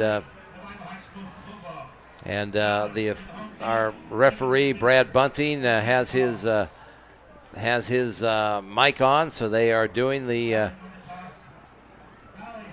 Hey, Todd, you guys any insight on if Damani Wesley's going to play any fullback tonight? Not going to play, just going to play defense. Just defense, gotcha. Yep. Valley won the toss. They are going to take the football first. They're coached by Gary Swenson. Gary in his 31st year at Valley. His teams have never missed the playoffs at Valley, and state championships at 2002, 2003, 2005, 2008, and 2011. He also has a state title in up at Spencer, Iowa, back in 1994. And you put his Spencer and his Valley history together. Yeah. I mean, he's a Hall of Famer, a dozen times over. But his teams have made the playoffs, Larry, 38 straight years. Man, that's pretty good. Good model success right there. Well, that's what I call good coaching, right? And, like I said, I think I said it last week, my son, this was his first year of football, and he's playing under the Valley program. And I got to see why, they're so successful. And it's because he puts a great coaching staff around him. And they're very disciplined and sound when they're developing these players. And they play together for a long time. So when they get into high school, they basically know the Valley offense and defense, and they know what's expected of them. And I think that's why they stay so successful. Just consistency makes them stay successful. Salatil Mashangesho will kick it off. He kicked a 47-yard field goal last week, nice. which, by the way, Larry, I did some checking. Yeah. Shaggy hit a 50-yarder up in Fort Dodge back in the day. That's what I thought. So 50 I wasn't is sure. the record. Just wanted to make sure you understood. That's still a good kick, though, man. Here's the run-up and the kick taken by the Tigers. Jade McGregory at the 10-yard line. Far sideline, he's got room to run. He might go all the way. And finally, I think it was Darbaugh that got him out of bounds. Clear down inside the Lincoln 30, down at about the 23-yard line. So, that was an excellent return about by Valley. a 67-yard kickoff return to start the game. Yeah, we just got to stay in our lanes when we go down. I know you get anxious and you want to get out of your lanes and make a play, but this is why we stay in our lanes, just in case somebody cuts back and you're right there to make a play. But, that's the beginning of the game, so let's see what we can do. Hopefully get a stop and maybe hold them to a field goal. So, Valley will have it. 1st and 10 on the Lincoln 23-yard line. Valley in their home orange jerseys tonight with white pants, white helmets. Lincoln all white tonight with the maroon and gold trim and the gold helmets. DeGroot is the quarterback. He has Dorenkamp behind him here in the shotgun. They give it to Dorenkamp right up the middle, and he gets inside the 20 down to about the 18-yard line where Evan Handy makes the tackle for Lincoln. Gain of 5 on first down. Yeah, that's going to be a difficult task tonight for this Lincoln defensive line. I see some of their linemen already getting to the second level on the first play and getting their hands on those linebackers, which is going to make it a little bit more difficult for these Lincoln defenders to get a stop on these exceptional running backs. Actually, they gave Dorenkamp, they gave him 6 on the play. He comes in, he is rushed for about 625 yards on the year. Second down. Here's a jet sweep, and running off the right side that time was Jaden Brown, the wide receiver, and good play by Braylon Jenkins to come up. Braylon was kind of out there on an island, and if he didn't make the tackle, I think Brown was going to the house. I like the way he played it. He played it outside in, so he forced I guess I'm just going to call him a wide receiver in motion. He forced them to cut it up to the inside, and he was still able to make the play. But if he didn't make the play, he would have had defenders there to help him. So excellent read by the Lincoln corner. It was a gain of 6 on the play, so it's 5 on the play. So it is 1st and 10 for Valley on the Lincoln 12-yard line. And now we have a false start here on Jaden McGregory. He's a man for 6'2", 200 pounds. You can see why he had all kinds of Division I offers. Iowa State was after him, several other schools, but he decided he's going to Louisville, Kentucky, Larry. Well, he's an exceptional talent. I mean, he's got the measurables that you want for a receiver, and he's actually aggressive. He's not scared to take a hit, so that's exceptional for a wide receiver these days. 1st and 15 for Valley on the Lincoln 17. Here's DeGroot. Hands off to Dorenkamp. Big hole off the right side, and he barrels his way in easily from 17 yards out. Yeah, he hit the A-gap. A-gap was wide open. I said there's probably a 5 to 10 yard difference between the hole from tackle to guard, and it was a very easy run in for him. And that 34 set, it's going to be a little bit harder to fill those holes. With a smaller nose tackle, you probably want to try to move somebody bigger in there to help fill the inside 1 and 2 and 3 and 4 spots. So Valley leads 6-0. And Conley Harn is on to attempt the extra point here, but we have a flag comes out before an encroachment on Lincoln. So we'll see if Valley is actually going to decline the penalty. And Harn will attempt the extra point out of a hold from Dylan Rodriguez. Ball is down, kick is up, and it's good. Valley leads 7-0. 10:04 to go here, opening quarter. We'll take a break. We'll be right back. Railsplitter football on the Railsplitter Radio Network.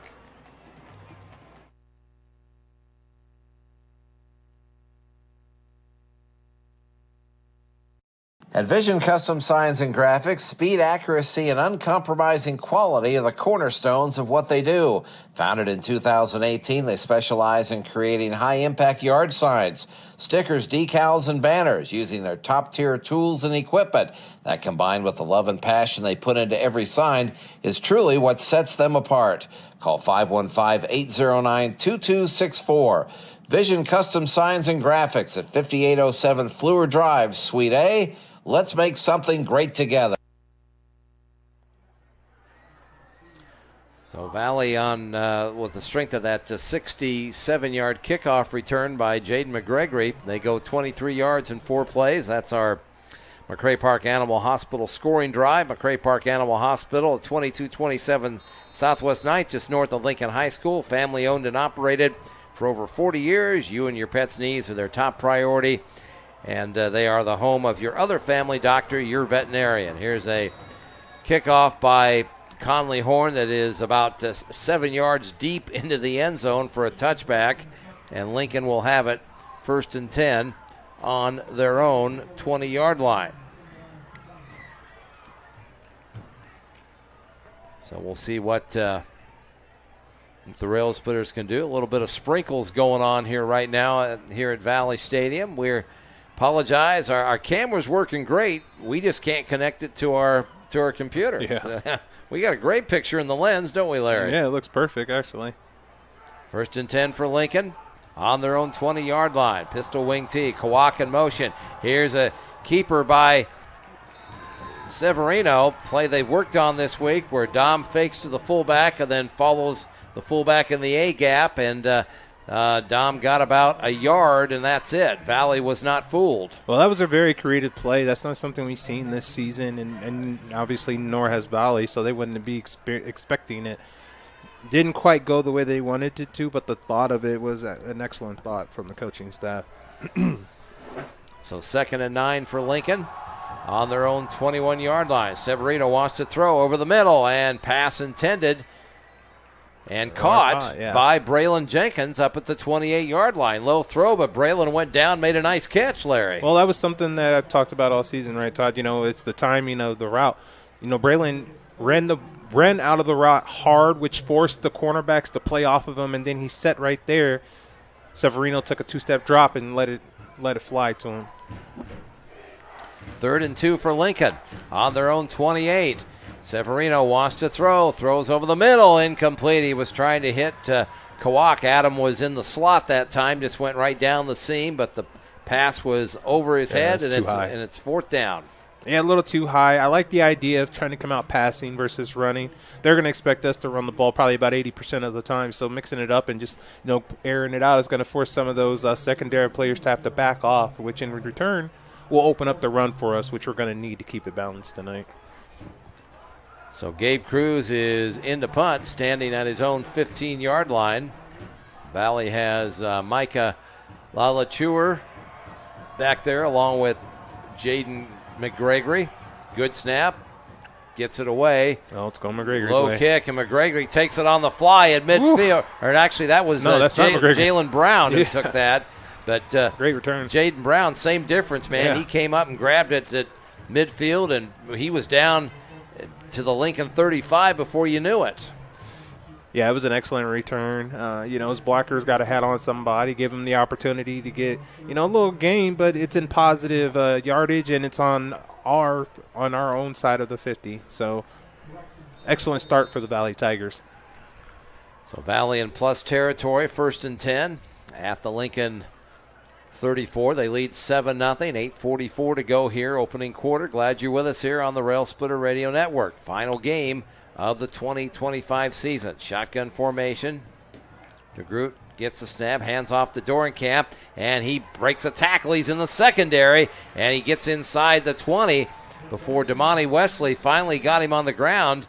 But Dorenkamp, a nice breaking of a tackle there at the point of attack, Larry, and he picks up 16. Oh, he's a nice, decent power runner, and it looks like Lincoln checked in back into their back into the 4-2 set on that play, which in return gave them an extra down lineman, but they lost a linebacker. But having more people on the line during those kind of plays, that kind of helps because their running backs are power runners, and they like to run between the middle. Landon Weber has checked in at defensive tackle. And timeout is called here, I think Lincoln called it, I believe, with 8:29 to go here in this opening quarter.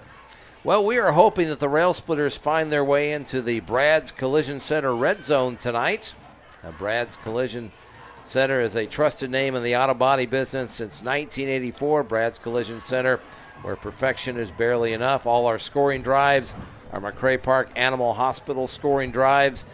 And we want some airport chiropractic chunk plays tonight as well. And if pain's preventing you from living your best life, call Dr. Tom, 515-285-4000. So the timeout was taken by Lincoln. Ramel Lane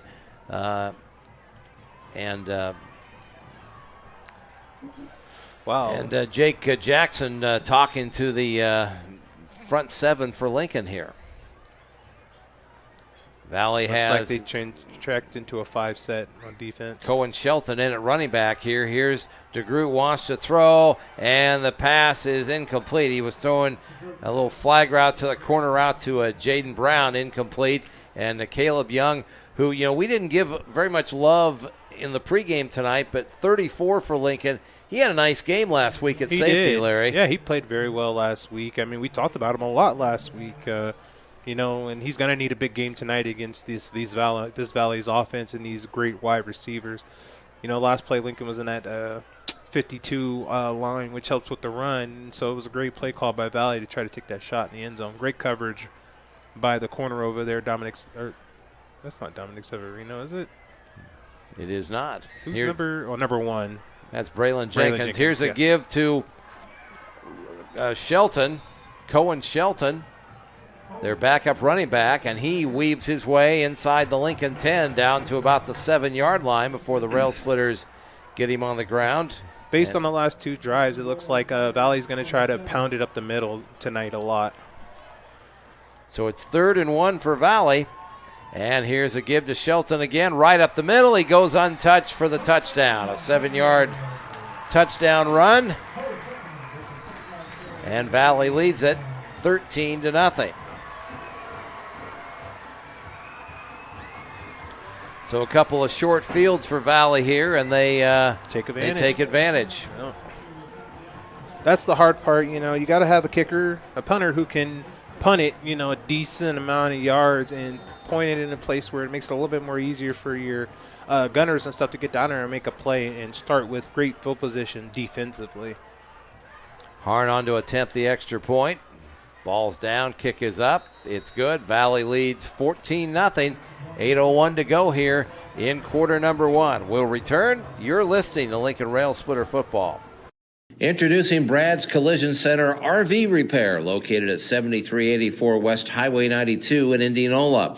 Already a trusted and respected auto body and repair business, Brad's Collision Center now does collision repair and mechanical repair, along with general maintenance on all types of RVs. Brad also works on all types of fifth wheel pull behind campers of every shape and size. And they have storage facilities for your RV. Give them a call at 515-808-9001.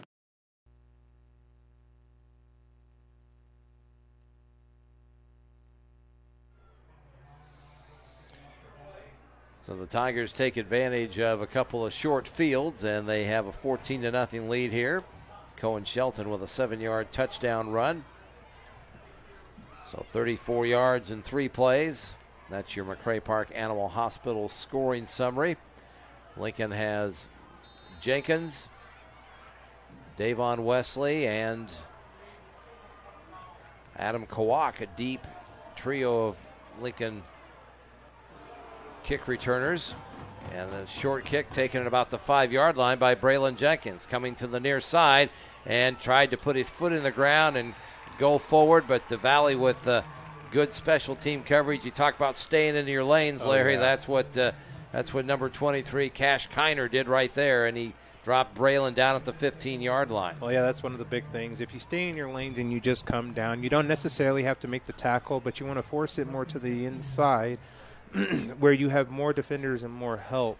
You come down, you stay in your lanes to about, I'd say, generally about the 30 to the 25, and then you break off to try to isolate the returner and make a play. 1st and 10 for Lincoln on their own 15. Pistol wing tee. Here's a handoff to Davon Wesley, and he goes nowhere. He was stacked up immediately. Their middle linebacker for Valley, he is really good, and we're talking about Hayden Demaray, number 8, 6 foot 205, a senior. He really fills gaps, and he filled one right there. It's a loss of 1 on the play. He's a very impressive linebacker. His first steps are always forward, which is something you like to practice or preach to your linebackers often during the season, and he's very good at sideline-to-sideline tackles. 2nd and 11 for Lincoln on their own 14. Here's a counter play to Kowak, and Adam going nowhere, and there was Demaray again at that millbacker spot. He drops him for another loss back to about the 12. It's a loss of 2. He made a perfect read on that play, and what's happening is the Valley defensive linemen are basically taking up space. The Lincoln offensive linemen think that they've got the Valley defensive lineman block, but in reality what they're doing is just taking up an extra blocker, so then they can't get to the second level to get to these linebackers, and then the linebackers are having the opportunity to force them to make plays. 3rd and 13 for Lincoln on their own 12-yard line. Severino wants to throws it out. He's got a completion, and that's Caleb Young made a nice catch up around the 20-yard line. He was banged down immediately, and he'll be shy of the first down, but Dom, that pass was on the money too, Larry. It was an excellent pass, an excellent catch. I would say if I had to be critical, receivers, when you run your routes on a 3rd and long, you want to run your routes at least a yard or two past the first down markers, in the sense that when this happens, when you catch the ball, these defenders break on you, you're already past the yard markage, versus you don't have to make a play to get to the first down marker. So it's 4th and 5 at the 20. Gabe Cruz gets the kick away, and flags come out as the play unfolds here, and Lincoln, we'll see what the officials say. Brad Bunting is our referee tonight. Gabriel Capps is the umpire. The head linesman, Jason Higgins, he's the one that threw the flag on this play. False start on Lincoln. James Leach is the line judge tonight. Daniel Zegers is the back judge. So that moves the ball back to the 10-yard line. Back to the 15. So it's 4th and 10 at the 15. And Cruz gets it away. Another line drive kick taken by Jaden Brown at the Lincoln 46 down the near sideline. And big yardage inside the Lincoln 20 and down to about the 11-yard line. And that was actually a Micah Lalachur who returned that punt. I'm sure this is very frustrating for the Lincoln defense. Each time they have started in Valley's red zone, and it makes it very difficult for them to get a stop here. Lincoln's going to need to try to find a way to change the field position. It's been a special teams play. Let's set Valley up each time. Exactly. They're going to have to try to find a way to change the field position, because if they let Valley be in this kind of situation all night, it's going to be a long night. 1st and 10 or a short night, depending on how you look at it. 1st and 10 for Valley here. Shotgun on the Lincoln 11, and now the lights are flashing here at Valley Stadium. They do that every time they score a touchdown, but a little early. Yeah, maybe a little early here. Yeah. That should be a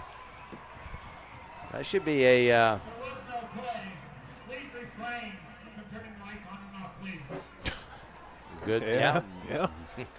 Yeah. Brad Bunting saying, "Hey man, make sure you score first before you flip the lights here." You're already celebrating. You ain't in the end zone yet.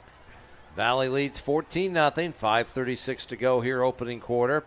Apologize about the no video tonight. We tried our darndest, but things just aren't working. Here's a jet sweep to Jaden McGregory around the left side. He's in easily for the touchdown. That was an excellent play. Nice read, Jalen McGregor. It was a touch pass essentially from him in motion, and Lincoln defenders just weren't ready for it.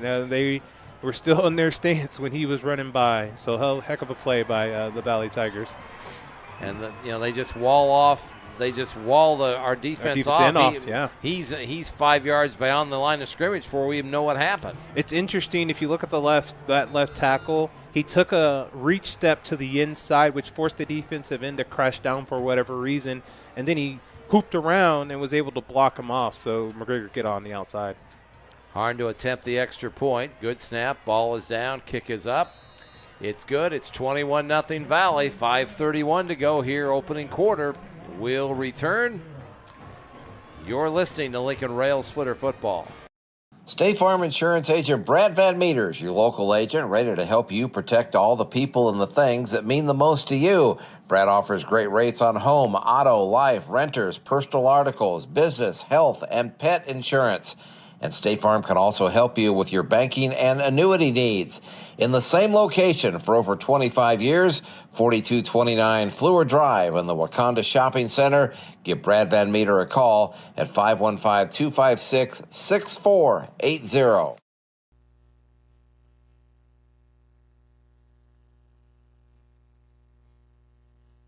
Lincoln Railsplitter Football on the Railsplitter Radio Network is brought to you by Lincoln Automotive, Christian Edwards Print and Graphics, the Bill Lincoln Hire Club, Chicago Speakeasy, Brad's Collision Center, and Vision Custom Sign and Graphics. Let's go back to the field. Here is Todd Gesford and Larry Gamlin. So Valley with 3 short fields, 3 touchdowns. They lead 21-0. Harn will tee it up at the 40-yard line. Wesley, Jenkins, and Kawak are deep, and Braylon takes it at the 3-yard line, tries to cut upfield, gets up across the 15 up to about the 17-yard line where the Tigers get him on the ground. So 1st and 10 for Lincoln on their own 17. Lincoln has started on their own 20, their own 15, and now their own 17. That Valley scoring drive, 1 play, 11 yards, and the touchdown pass from DeGroot to Jaden McGregory for 11 yards. 1st and 10 for Lincoln on their own 17. Pistol wing tee. Jenkins in motion. Here's Severino, wants to throws it out, intercepted. Intercepted by Valley, picked off by T.J. Williams. It was just a bad read. Bad read by Severino. He thought he had it, but that Valley defender was actually sitting right behind Kwok, waiting for him to make that throw, and he just jumped the route. A little turn-in route, and there were a lot of orange jerseys there, weren't there? He thought he could fit it in with a timing route, but unfortunately, he just wasn't successful. So, Valley with another short field. This time they'll have it on the Lincoln 16.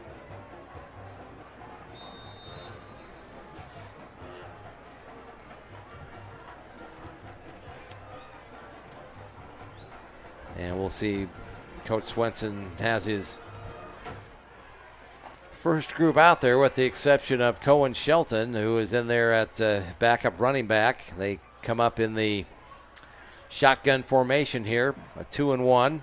And the pass and the slant pass intended there for Jaden Brown's incomplete.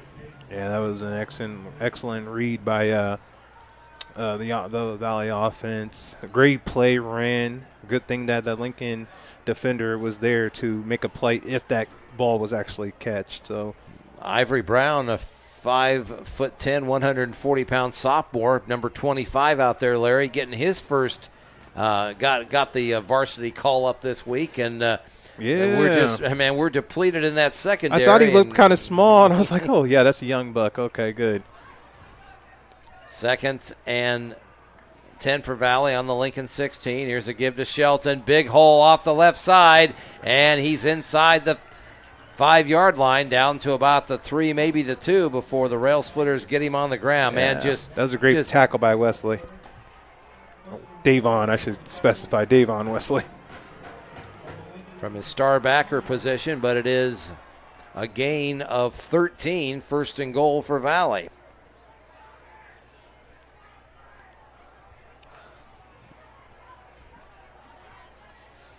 They come up, they have it on the Lincoln 3-yard line. DeGroot from the shotgun, hands off to Shelton. He's dragged down by Darbo. That got a little aggressive. And MK with a nice tackle right there for loss. He came into tonight just a tackle and a half away from being the leader in the state for tackles for loss, and he got one right there. Yeah, it was an exceptional play. I mean, this Lincoln defense is going to have to show a little something different tonight against this high-powered Valley offense. 2nd and goal for Valley on the Lincoln 4-yard line. Here's DeGroot, hands off to Shelton. He tried to cut it back, and DJ Armstrong grabs him and throws him back at about the 3, maybe the 2-yard line. Boy, that was good work for DJ that time, playing from his linebacker spot. Well, that's what we want to see, right? DJ's only a sophomore, so you want to see that from some of your young bucks out here making a play against such a tenacious football team. That makes it look good, bode well for you next season. It was a gain of 1, but good job by DJ in the hole there. 3rd and goal for Valley on the Lincoln 3. Shotgun formation. 3 receivers to the far side. Here's DeGroot, wants to throw, and he throws it in the end zone to Jade McGregory, who just got both feet down in the end zone, and a good throw from DeGroot. And Braylon just lost his footing, man. He was right there. He was in perfect position to make that play, but he lost his footing, man. Unfortunate for him, but an excellent read by the Lincoln defender. He just got to get his hands up and keep his feet, and he's got that. But you know what? He's only a junior, so, I mean, he's got some time this offseason to, develop a little bit more and come back ready to roll next season. So Valley goes just 16 yards on 6 plays. It's 27-0. Here's Harns PAT. It's up and good. Valley leads at 28-0 with 3:19 to go here in the opening quarter. We will return. You're listening to Lincoln Railsplitter Football. Robinson's Automotive has been a fixture on Des Moines' South Side since 1977, offering dependable, honest, reliable auto maintenance and repair service for all makes and models, including foreign and domestic cars, trucks, and SUVs. At Livingston's, they provide only the essential services you need, verifying to the customer through visual evidence to email and directly to your mobile device. Got an issue with your vehicle? Stop in and see them at 5304 Southwest 9th Street or call 515-287-1372.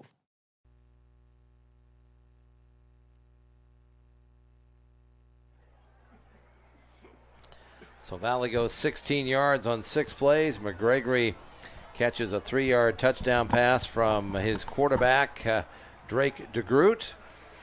And Valley leads it 28-0 here with 3:19 to go in quarter number 1. This Valley offense is flowing tonight, man. They already have 6 first downs in the game and playing with short field. Otherwise, it would probably be more. Yeah, their longest drive's been 34 yards. Here's a kick into the end zone. Braylon catches it in the end zone, but at the high school level, that's a touchback. So Lincoln will have it 1st and 10 on their own 20-yard line. So I like what Larry. I like what Dan Goebel's trying to do here, trying to throw a little bit, trying to open it up. And what do we got to lose, Well, right? you got to pass. If you want to have any chance and have any decent of a ball game, you're going to have to force them out of this 8-man in the box. And the only way to do that is to pass the ball. Take some stretches downfield. 1st and 10 on the 20. Here's a give to Kawak. Adam on the jet sweep, trying to get outside. He got a couple of yards up to about the 22, maybe the 23-yard line before the Tigers get him on the ground. So a positive play. Yeah, but that's just an example of what we're talking about here, Todd. You see, that play would generate against another program probably 7 to 8 yards per carry. But if we don't execute passes further down the field and force them the players out of the box, it's going to make it difficult for those kind of plays that usually work for us to work. 2nd and 8 at the 22. Here's Severino wants to throw. Interception. Pass intended for Braylon Jenkins. No, it's down. Incomplete. Almost picked off there by Hayden Demaray, their millbacker. We've called his name enough tonight to satisfy me for the evening. He's an exceptional talent. When I look at the kid, he kind of reminds me of an A.J. Klein that used to play for Iowa State. He's very fast, very sideline to sideline, decent in coverage. And he reads the offenses very well. He's fun to watch if you haven't gotten a chance to watch him. 3rd and 8 for Lincoln on their own 22. Pistol wing T. Severino throws it out in the flat. He's got Jenkins. Braylon tried to put his foot in the ground and did get a couple of yards up to the 24. Territory here. But honestly, in this game, I would go for it. And that's what you want to see out of Braylon. He didn't try to dance or anything. He knows he's not going to be able to shake these Valley defenders. So make one cut and get upfield and get as many yards as you can possible. That was on a 3rd and 8. Now it is 4th and 6, and Lincoln will punt. Well, in this situation, I personally would have went for it just because we end up in this field position anyway the last 4 times. But let's see what happens on this punt. Cruz kind of kicks it, and it rolled up to about midfield where La Latour grabbed it for Valley, and he's running down the far sideline. He grabbed it at about the Lincoln 49, and he gets down to the Lincoln 15, so it's a 34-yard punt return. Yeah. And again, a short field, and we're just getting chewed up in special teams tonight. The biggest thing that is hurting us is the field position game. Putting us in these bad situations. And, hats off to the gentleman trying to make these punts. It's just difficult when you're starting so far in your end zone to actually change the field position. So you're hoping to get a lucky bounce and to try to push the ball to the opposite direction so you have more room to work with. So the Tigers come up. DeGroot is still in there at quarterback. And Cohen Shelton is the running back. 2 receivers to each side here on this first down play. From the 15, DeGroot throws it out in the flat, and the catch is made, and going in for the touchdown, untouched. So I'm going to say it because nobody else is. Jaden Brown. Who is that kid? Cole Rurata. I can't say his name for Valley. I'm going to give this kid his praise. On that screen play, he was the left tackle, and as soon as the ball got out and got there, he was the first person out there to make a block on a Lincoln defender, which actually helped him score that touchdown. So that was a heck of a play by another offensive lineman. May not be a Valley kid or a Lincoln kid, but that was very impressive to see. And it was Trent Dravengood who had the touchdown catch for 15 yards. The PAT is good. It's 35-0 Valley. Minute 42 to go here, opening quarter. Time for another break. We'll return. You're listening to Lincoln Railsplitter Football. Nestled in the heart of Des Moines' South Side at 6108 Southwest 9th, Board and Arrows Pizza radiates warmth and welcomes guests with open arms. With its cozy atmosphere, friendly staff, and a menu bursting with mouth-watering dishes, it's the perfect place to unwind and savor a delightful meal. Open 4:30 to 9 Monday through Thursday and 4:30 to 10 Friday and Saturday. Board Narrows is also open for lunch Monday, Wednesday, and Friday, 11 a.m. to 2. Call 515-287-1607.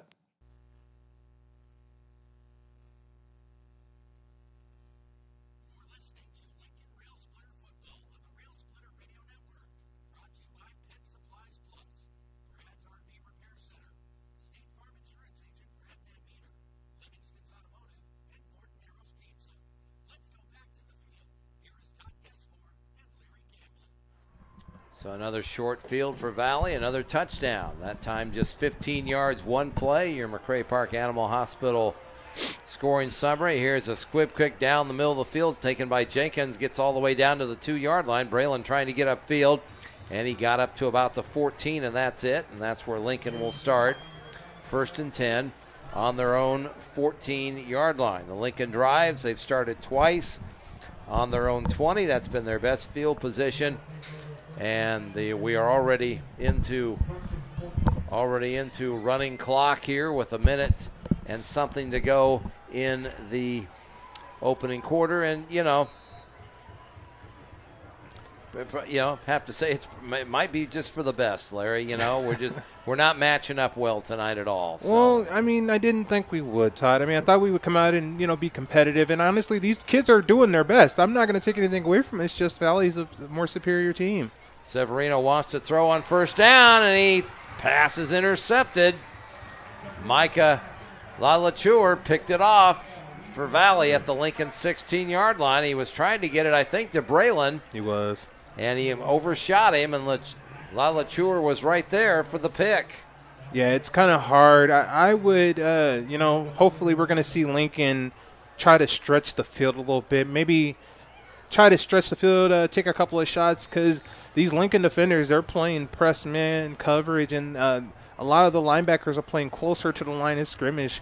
They want you to try to take a shot down the field. So I urge Lincoln to try to take a shot just to see what happens at this point. First quarter is coming to a close here. It's 35-0 Valley after one quarter. Tigers will have it on the Lincoln 11 when we come back. We'll take a break. You're listening to Lincoln Railsplitter Football. More than 80 years, Cash Saver's goal has been to provide your family with quality products. Featuring brand names like Best Choice, Always Save, Superior Selections, and Clearly, Cash Saver gives you outstanding quality and great tasting products while saving you money. Located in the Wakanda Shopping Center at 4121 Fleur Drive, Cash Saver is open daily from 7 a.m. to 10 p.m. with friendly staff ready to assist you. And remember, Cash Saver saves you cash. Dickey Campbell and Sahag Law Firm PLC is a committed and innovative team of legal professionals focused on aggressively pursuing justice for their clients. Located in Des Moines East Village at 301 East Walnut Street, Suite 1, the lawyers at Dickey Campbell and Sahag Law Firm PLC can be reached at 515-288-5008.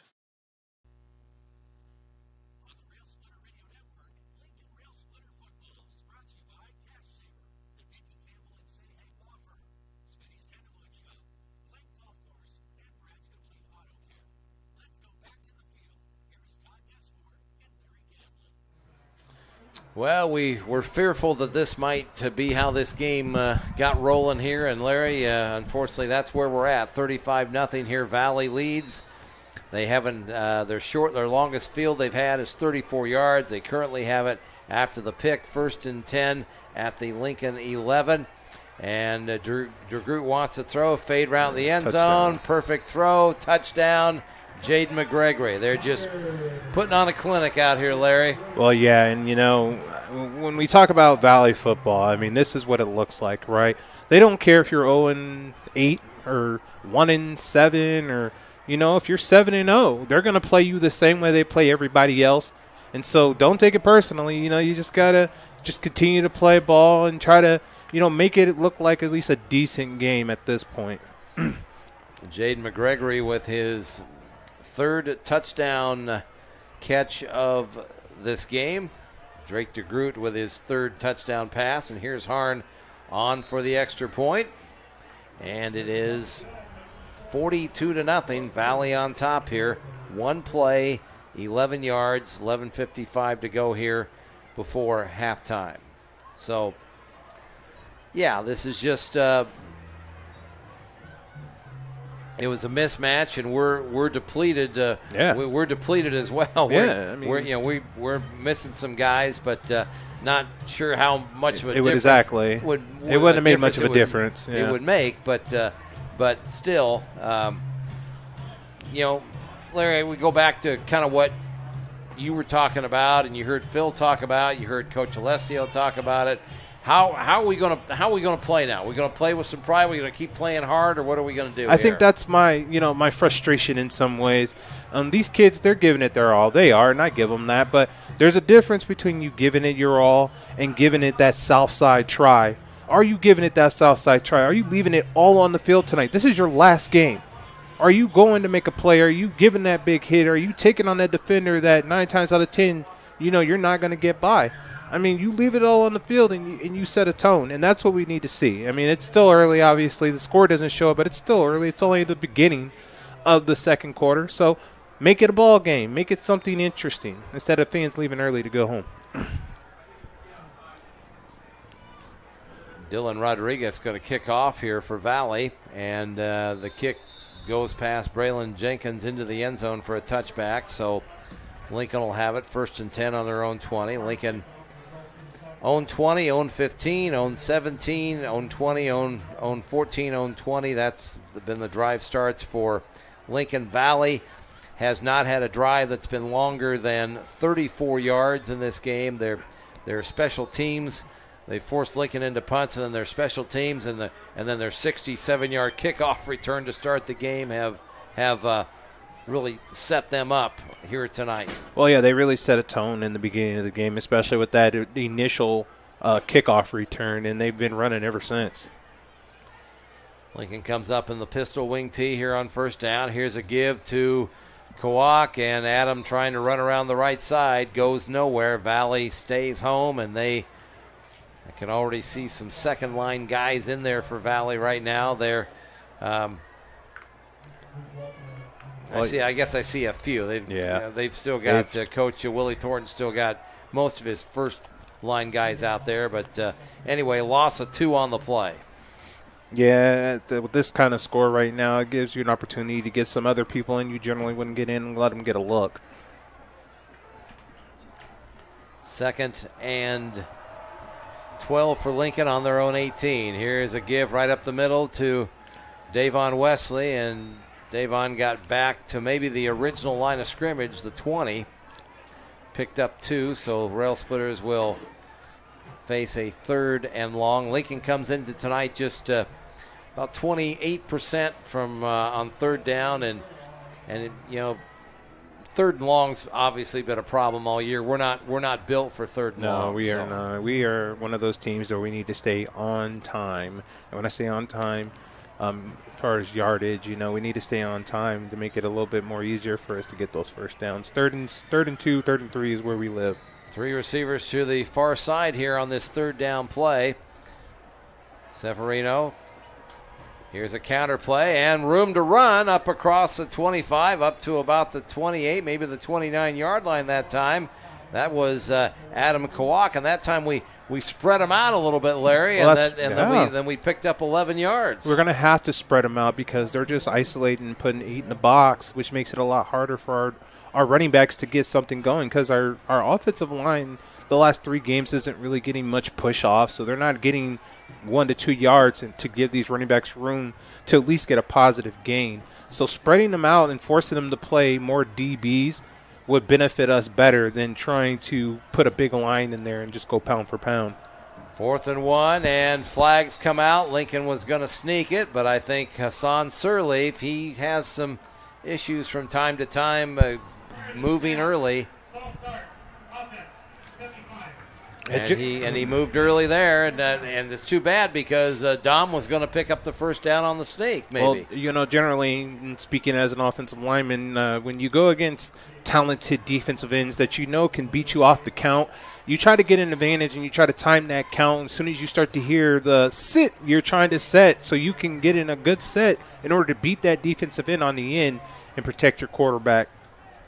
So now it's 4th and 6, and here's Cruz back to kick, and it's a short kick that, good news for Lincoln, stays away from one of the deep men for Valley, but it didn't go very far. It went up only to about the 39-yard line, so that will be Valley's worst field position of the night, Larry. They're going to have it on the Lincoln 39 here, clock rolling, 9:08 to go here in this first half.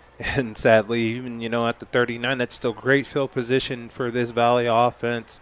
Very impressive to watch. Their offensive line is just huge across the board, and they can all move very well. Holden Cathcart has come in at quarterback here, 5'9", 190-pound sophomore. They line up in the pistol here on first down, and he hands off to Shelton, and Cohen Shelton is dragged down behind the line of scrimmage. And that's an excellent play by Caden Haas. He got back there real quick before they can get any momentum and gets a tackle for a loss. Back to the 40-yard line. So a loss of 1 on the play.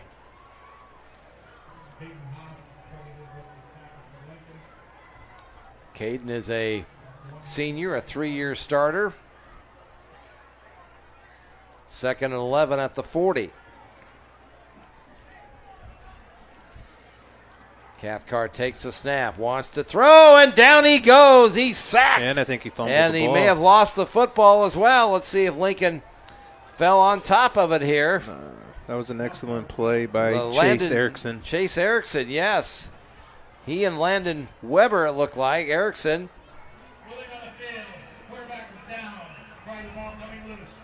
It's a loss of 5 back to the 45-yard line. Chase Erickson, he's a kid coming back next year, 5'9", 205, a junior. He's had some good moments. Well, and that's what we want to see. We want to see what we're going to have next year that's going to help us. And this is a good opportunity for Lincoln to get their first stop tonight on 3rd down. 3rd and 16 for Valley. They have it on the Lincoln 45-yard line. And now timeout is called here. We got delay of game called here on Valley. Apparently they did not get the play in. Gary Swenson for years called the plays for his programs. He has turned that over to Kevin Ferguson here in recent years. So it's back to midfield. 3rd and 21 for Valley at midfield.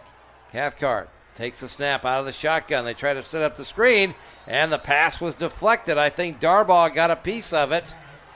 Off that left end spot, he deflected it, Larry, and it's 4th down. Well, he's a game changer, and with some of these, their offensive line being switched out, this gives them more of an opportunity to make a play. And that was just the first stop for Lincoln tonight on a 3rd down. So they're going to force Valley to punt for the first time tonight. Dylan Rodriguez, 5'11", 188, a junior. Back to kick for Valley, standing back on his own 35-yard line. And Braylon Jenkins is deep for Lincoln, standing at the Lincoln 14. Valley gets a guy, runs on late, and they're going to have a motion penalty here against them. Jenkins signals for fair catch. It rolls inside the 5, but Lincoln will have Valley punt it again because Valley had a guy in motion as Dustin Hersberg came on the field late.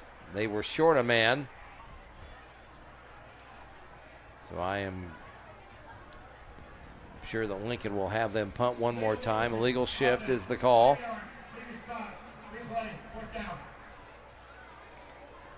So Valley, I can say this for the first time tonight, Larry, is on their own side of the 50-yard line. They're on their own 45 after the penalty. And that's something that we love to see as Lincoln fans. We finally get a stop. We're going to get an opportunity to possibly get a decent return and hopefully get some points on the board before halftime.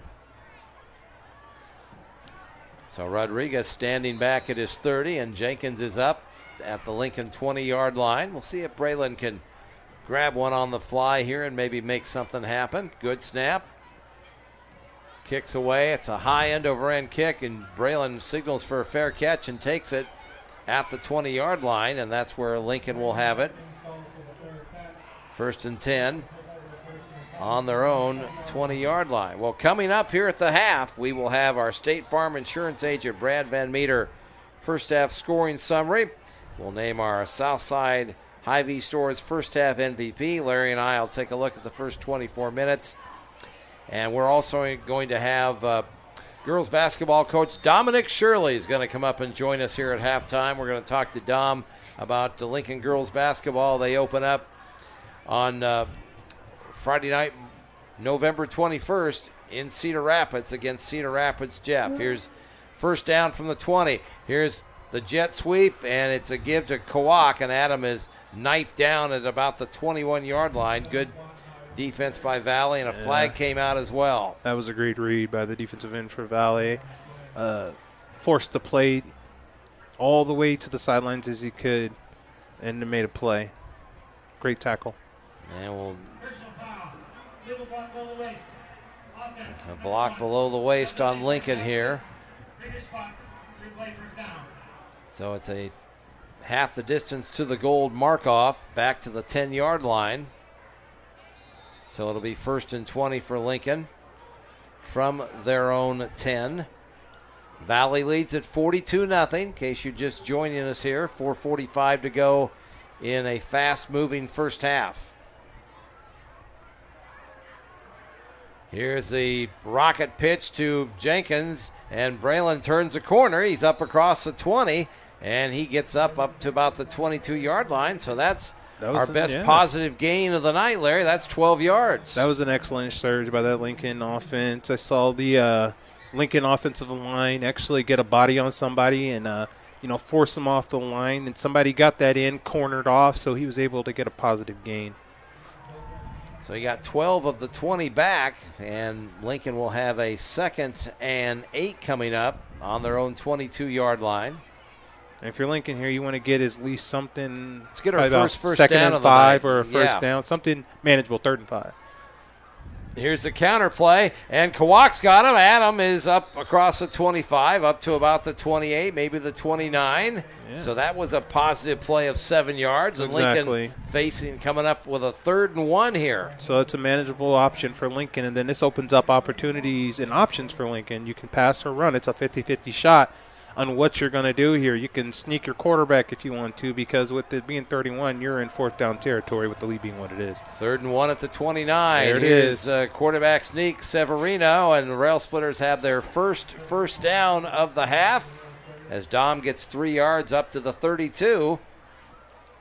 I like that call by Lincoln's offensive coach. A nice little quarterback sneak. Definitely got the surge and got enough for the first down. Dom picked up 4 yards. Up to the 33. 1st and 10 for Lincoln on their own 33-yard line. First down of the half here with 2:50 to go. Jenkins in motion. Here's a give right up the middle to Davon Wesley, and Davon. That's not Davon Wesley. That's A.J. Fondren. Was that A.J. Fondren? Excellent run by A.J. Right. Fondren. Okay, I knew you'd have a radar on that. You know I do. That's my nephew. And A.J. with a good run. Good line surge there, Larry. It was very good. I like to see it.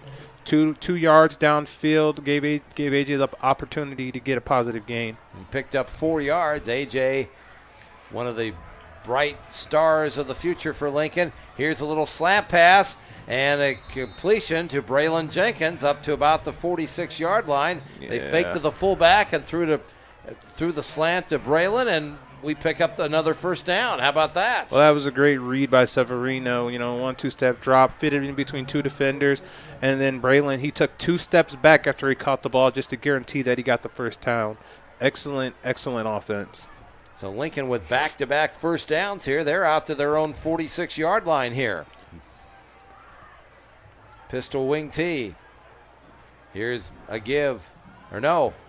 It was a give. It was a give. Davon. I thought he good ball handling there. He didn't give it to Davon. I thought Dom, as often as he's thrown, I thought he was going to throw it again, and Davon kept it that time, but he lost a yard back to the 45-yard line.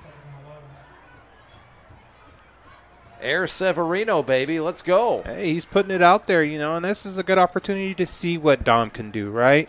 You're down by 42 points. Air it out. Spread it out. Let's see what he can do. Give him the opportunity to make some throws downfield. Minute 10 to go.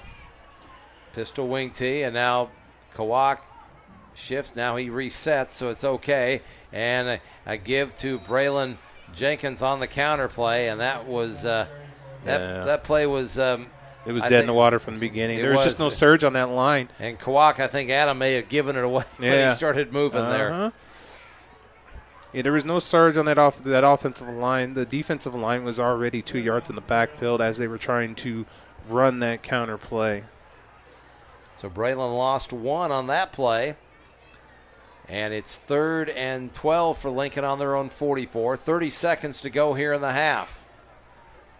Here's Severino, wants to throw, throws it out, and the pass is caught and then hit immediately, I think was Jenkins out there. Then a flag came out. So they'll stop the clock for a moment to check out the penalty here. I think Lincoln had an ineligible downfield. Yeah, I think that was it's supposed to be a screen pass, and the linemen are supposed to have a count, right? So some coaches say, hey. Oh, okay. It wasn't an offensive lineman, so disregard what I said. But it was a formation problem nonetheless. So. Yeah.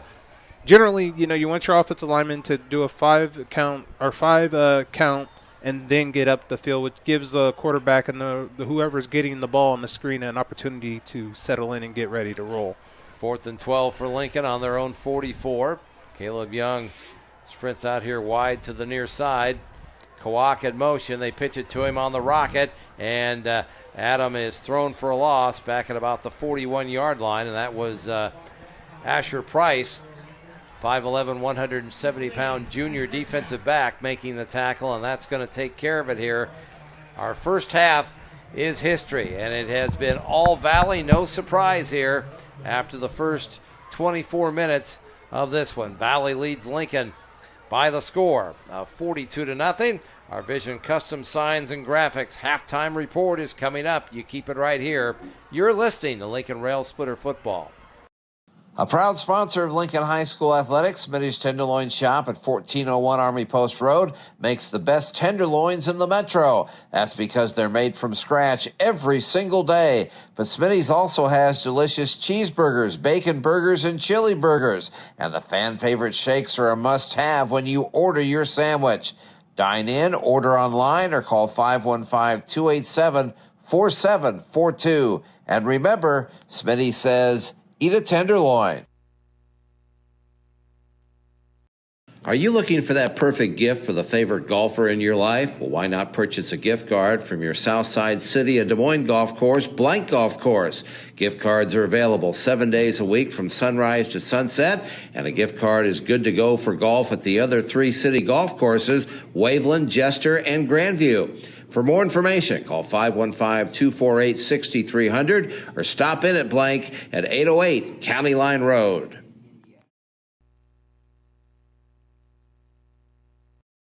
If you're in need of affordable and reliable auto care, look no further than Brad's Complete Auto Care, located at 1001 East Park Avenue. Whether it's oil changes and brakes all the way to fluid flush and component replacements, diagnostics, vehicle inspections, and more, Brad's Complete Auto Care could do the job for you and get you back on the road with peace of mind. Stop in or give them a call at 515-957-4271. The Des Moines Southside Hy-Vees, Fluor, Southridge, and Park Avenue locations are more than just proud sponsors of Lincoln High School athletics. Your neighborhood Hy-Vee is a full-service grocery store. It's a bakery, a deli, a pharmacy, the meat market, Hy-Vee caters. There's the floral department and so much more. And don't forget about the quality Hy-Vee brand names, which along with using your Fuel Saver card, saves you money. Shop Hy-Vee at 4605 Fluor Drive, 1107 East Army Post Road, and 3221 Southeast 14th Street. The Railsplitter Radio Network at Guestford Broadcasting on YouTube. It's time for the Vision Custom Signs and Graphics Halftime Report. Your vision, their focus. Your number one source for all things vinyl. Call 515-809-2264 and let's make something great together. Here is Todd Guestford and Larry Gamblin. And it is halftime here at Valley Stadium. Valley leads Lincoln 42-0 in this regular season finale for both teams. And this is the Vision Custom Signs and Graphics Halftime Report. Well, it's been all Valley, and it's been, they set themselves up, Larry, early on with special teams. I mean, they had a 67-yard kickoff return to start the game, and they've just been on cruise control ever since. Well, yeah, I mean, Valley is the more superior team of the two, and they just came out the gate, throwing punches. I mean, what do you expect? And it's going to be a tough game for them for tonight. I mean, they're outnumbered and they're outmanned big time. So, I mean, like I said, all I want to do is just see growth, right? See players grow, see some young players get some opportunities, and just use this as a development tool to see, what our future looks like for our program. First half scoring summary brought to you by State Farm Insurance agent Brad Van Meter. With great rates on all lines of insurance, stop and see Brad at 4229 Fluor Drive in the Wakanda Shopping Center, or call 515-256-6480. Valley has had drives of their longest drive of the night, 34 yards, and they scored 5 times in the first quarter, and then added a score in the second quarter, and they lead it 42-0. Well, Larry, if you would hand a headset over there to Coach Shirley, and Dominic Shirley is joined us up here in the broadcast booth up here in the press box of Valley Stadium, and we're going to talk. We're going to talk Lincoln basketball with Coach. Hi, Coach. How are you? Oh, not too bad. Not too bad at all. Not a fun night to stat, that's for sure. But it's going easy for me, though. Yeah, well, and it'll be over, hopefully, before we know it, obviously. But Sure. Just a quick thought about Lincoln football. You've been around all 9 games, like Larry and I have, and we've got some players if we can just get more players, right? That's right. It's a good group of guys, and they have a good group of guys that are coming back next year. So there's some hope for this team. All right, well, coming up in a few weeks from now, and what is it, 5 weeks from now, maybe? 4 right. weeks? Yeah, just 5 weeks? Just under a month. Yep. We are going to have Lincoln Railsplitter basketball here on the Railsplitter Radio Network. Great to be back doing that. And Rachel and I will be in Cedar Rapids to start the year. So will the Lincoln girls against Cedar Rapids Jefferson. And Dom. That's awesome. It's exciting. Yeah, it's exciting. And practice going to start before you know it, right? That's right. Yep. I mean, we've been doing some off-season stuff. Open gyms, weight room. But we're right around the corner from being official and hitting the ground running. So tell the folks about the Railsplitters. You've got a few players. You'd like more, but you got a few, don't you? We do. I was telling you earlier today we're going to have a big program. We'll have 4 levels of teams, which is unique throughout the metro and even the state. Is you don't really see too many teams that have that much. But our varsity team, I'm excited for. We return 8 out of our 12 from last year, so that's a good number to return. A lot of them have experience playing. But we have a 4-year starter in Leah. I should say she's going to be a 4-year starter. She's Leah Ochoa. She's coming back. We have Ava Sines who's coming back, and we're excited for her. Monique Stonehawker, she's a senior. She's got to play some AAU basketball this summer. We're excited for her to come back. And then a couple of younger classmen I think are going to be exciting too. Ella Faust is coming back, That's right? That's right. Yep, Ella Faust. Jumi is a sophomore. She's an exciting player. Yeah, we had a good group. Yeah, and Faust and Ava Signs and Stonehocker and of course Leah. Leah really set the world on fire a few years ago, and you got to like your post players, Dom. We do. I mean, we have good posts. We have Jumi. I mentioned she's athletic. She can run the floor really well. Ella has great size for a post player. And she's developing around the basket. Even now, it's good. We like our post. Talk about the guards. I mean, you gotta have good guards help you win a lot of games. Yep. And Leah can shoot the three. You got some other weapons out there, do you? So Leah, we know, is a guard. She's a guard forward. We have a Roosevelt transfer, Kiani Langford. We're excited for her too. She didn't play very much at Roosevelt, but she's a player she has a real street sense of basketball. So she can get out, she can score, she can handle the ball. So just putting her into an offense and letting it flow together is going to be a challenge for us, but she's a great guard. She can handle the ball. It's hard to take it from her. We're excited about that.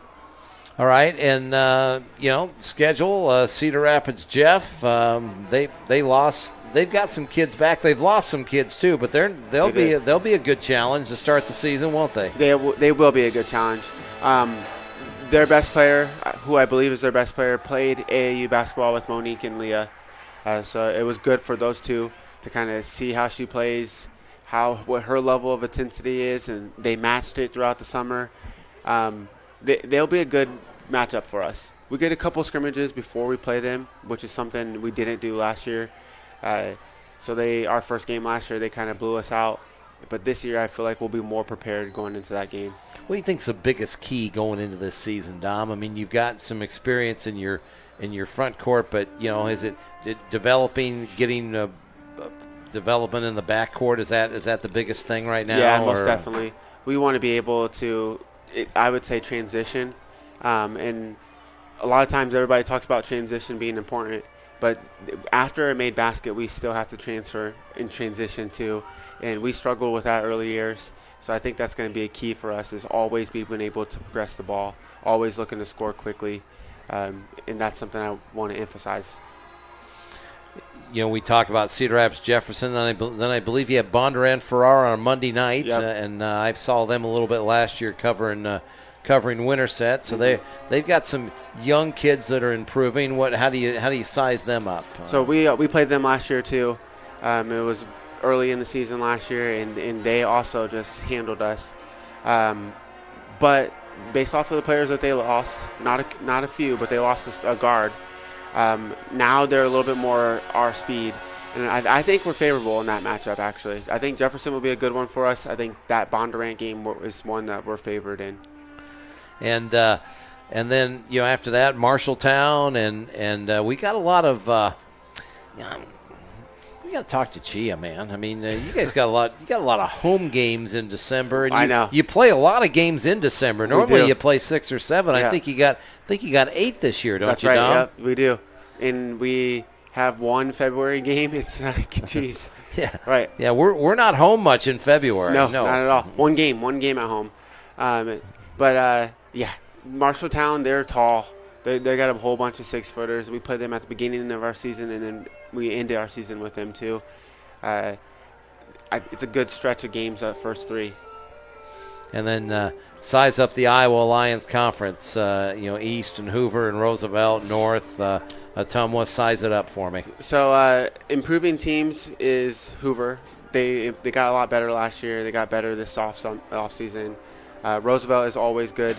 I think they'll be about how they were last year, which is a team that we competed with for a couple quarters, not a full game's length, but quarters-wise. And then we have North, we have East. Those programs, they're struggling. They're improving with their numbers, so they'll get there, I think. And then on the other side of the alliance, I can't forget about Ottumwa. Ottumwa is going to be a lot different this year. They usually, over the last couple of years, they had seniors who kind of kept their team apart. Now they all graduated, so they're relying on some younger people. But they have a freshman that everybody knows about. She's really good. She's a really strong player. So they could look a lot different.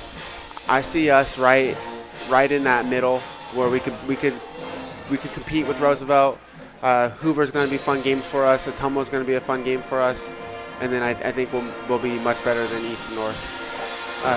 On the other side, with Marshalltown, Mason City, Fort Dodge, those games are going to be ones that we're going to have to compete for. And Waterloo East is always a challenge, especially when we have to go up there. That's right. So. Yeah, they got speed and they play quicker than we know how to. They'll be a tough challenge for us too. In Ames, yeah. Yeah. Well, Dom, I'm looking forward to it. I'm excited. So am I. Rachel's excited. She's looking forward to coming back, and we're glad to be back and glad to be back calling the Railsplitters. Well, we missed it last year. We had tough games, and usually I got a chance to talk to you after the games. It would calm me down.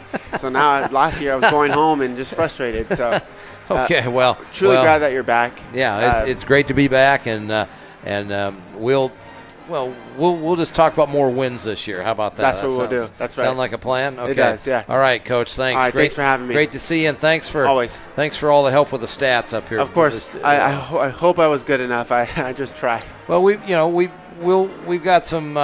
There's a lot of things we're going to fine tune here, but certainly your stats were not one of them. So okay. So, but I just wanted to mention that to you and say thanks, and of course, looking forward to basketball. That's right. Me too. Okay, Dominic Shirley, Lincoln's head girls basketball coach, visiting with us here at halftime. 42-0 Valley leads after the first 24 minutes of this football game. We'll return with more of our Vision Custom Signs and Graphics halftime report right here on the Railsplitter Radio Network. Christian Edwards Print and Graphics is more than just a printer. They're a partner you can count on to help you leave a lasting impression. Their team of experts spanning over 40 years works to understand your needs and develop strategic solutions to help you succeed. Service sets them apart. They never settle for good enough. From apparel to posters and postcards, packaging and promotional items, large format to fine print, Christian Edwards can help you reach your audience with projects of all shapes and sizes. Call them at 515-280-9765. Christian Edwards Print and Graphics is more than just a printer. They're a partner you can count on to help you leave a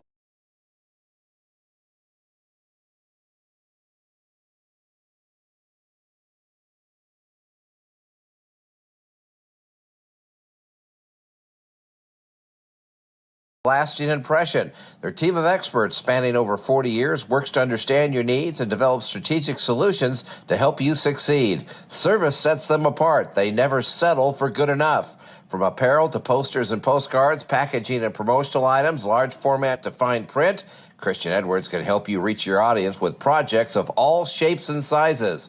Call them at 515-280-9765.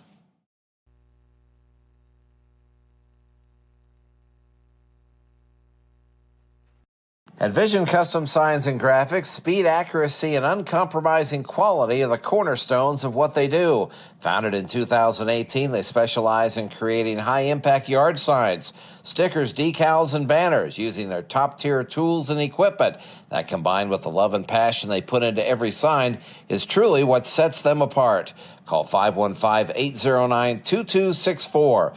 Vision Custom Signs and Graphics at 5807 Fleur Drive, Suite A. Let's make something great together. Todd Guessford, Larry Gamblin, back here with you at halftime from Valley Stadium. 42-0. Valley leads it here at the break. It's been all Valley. Their longest scoring drive in the first half, 34 yards, and took advantage of great special teams play. And then they just marched, took advantage of short fields and marched it in. And that's where we stand here right now. We'll have running clock here in the second half, and at this point, Larry, I think you just hope that kids on both sides get out of this. Everybody gets out of this game healthy right now. Well, yeah, and I mean, it's been an interesting night. Anything that could go Valley's way has gone their way tonight. I mean, from the start of it with the big kick return to the excellent starting field position every time on offense. I mean, the impressive turnovers that they created by Valley. I mean, they are just playing sound football. They're playing the way that they generally have been playing all season. Just very very balanced and very, I want to say, careful football. When I say careful, I mean they're not getting a lot of turnovers. They're not creating a lot of penalties. They're just playing ball. And Lincoln is giving it their all. They are. You can see the kids. They're just getting after it, but they're just outmatched. That just happens sometimes. But they just got to continue to, stop fighting or continue to keep fighting and just get out of this game and just keep putting their best foot forward. And that's honestly, as a Lincoln fan and a former Lincoln alumni, and also for all the other Lincoln fans, I think they would agree is that they just want to see their kids give 100% effort and just leave it all on the field at the end of the night. Because at the end, this is your last game. How do you want to remember, for some of you seniors, how do you want to remember your last senior high school game? I remember mine vaguely, but it wasn't anywhere like this, but it hurt. It hurt to lose, in the playoffs. And so I can only imagine for some of these seniors, looking at that scoreboard and knowing that this is how they're going to end their season. So I feel like some of those seniors will step up and make a play. In the second half, the biggest thing I want to see from Lincoln is I want to see them put some points on the board. This cannot be a goose egg. You need to score a point. I don't care if it's the second string or the third string. You need to put points on the board, and that will make me happy, even if it's not a Lincoln victory. Which all right. Well, let's select our Southside Hy-Vee Store's first half MVP, and we were talking about it on the break. I like Dom Severino tonight. The way he's thrown the ball and hung in there in the pocket. He's taken some hits. Well, yeah, he's been the limelight tonight. He's he's taking those hits and he's still delivering a good quality pass. He's giving these receivers opportunities to make plays, and I'd like to see it, especially at the young kid. He's only a junior, so he'll be back next year. So this is a good way for him to win this season. Obviously, he doesn't like those couple of interceptions, but you know what? Let it ride. Keep throwing the ball, trying to make a play. Nobody can get mad at you for that. All right, well, he is our Southside Hy-Vee Store's first half MVP with 3 locations: 4605 Fluor Drive, 1107 East Army Post Road, and 3221 Southeast 14th Street. Employee-owned and operated. Shop Hy-Vee. And that wraps up our Vision Custom Signs and Graphics halftime report. Valley leads it 42-0. Our second half, our Montgomery St. John's Insurance second half is coming up. You keep it right here on the Railsplitter Radio Network. It's a pet's world, and we're just living in it. That's why your locally owned Pet Supplies Plus has 10,000 products to keep your pets healthy and happy, and they're all at the guaranteed best prices. We know pets can't wait to be spoiled, so we make it easy to shop online and get free same-day delivery. Save money, save time, shop your local Pet Supplies Plus. Find us at the Wakanda Shopping Center in Des Moines and shoppetsuppliesplus.com.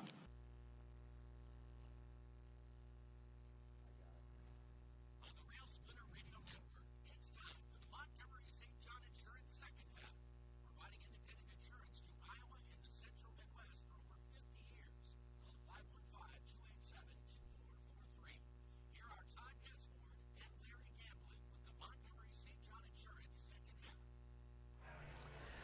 And Lincoln will have the football first to start the second half here. We'll see if the Railsplitters can put a drive together. Lincoln had one drive in the first half. They picked up 2 first downs. It was their last drive of the half. They got it out to about their own 45, 46-yard line before it stalled out. Let's see what Lincoln can do here. And I'm sure both coaches will try to integrate some new faces into onto the field here in the second half, Larry. Yeah, obviously, when you get some what we call mop-up time, you're just going to get some guys in, let them get some reps, see what it looks like to play at the varsity level for some of your youth players.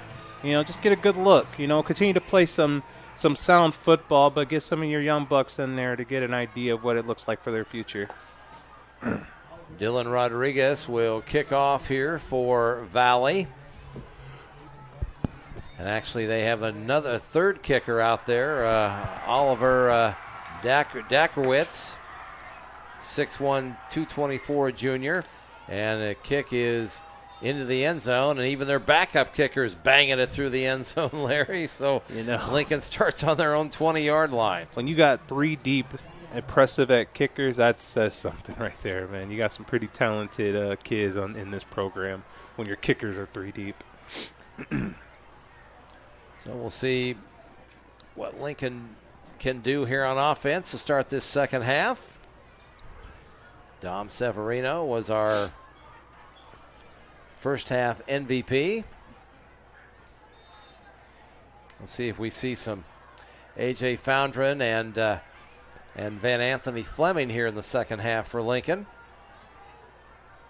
Pistol wing formation, Jenkins in motion, and it is a give to Davon Wesley, and Davon fights his way up to about the 25-yard line before Valley gets him on the ground here. That was an excellent surge by Davon, a positive gain, keep on track, keep it in short yardage situations gives you a better opportunity of making the play and continuing on the drive. Gain of 5, 2nd and 5 for Lincoln on their own 25, 42-0. Valley leads here, just underway here in this second half. Pistol wing T. Severino wants to throws over the middle and incomplete. He was trying to hit Braylon Jenkins on a little seam route up the middle. It was a low throw, and probably good thing it was a low throw, Larry, because there was a Valley defensive back there. It looked like Grant Hill at safety was coming up. He had ideas of maybe picking that off. Yeah, it was actually a great read by Severino and a great throw. He threw it in only in the place where his receiver could make a play or nobody would make it at all. So that was an excellent play by Severino, even though it wasn't complete.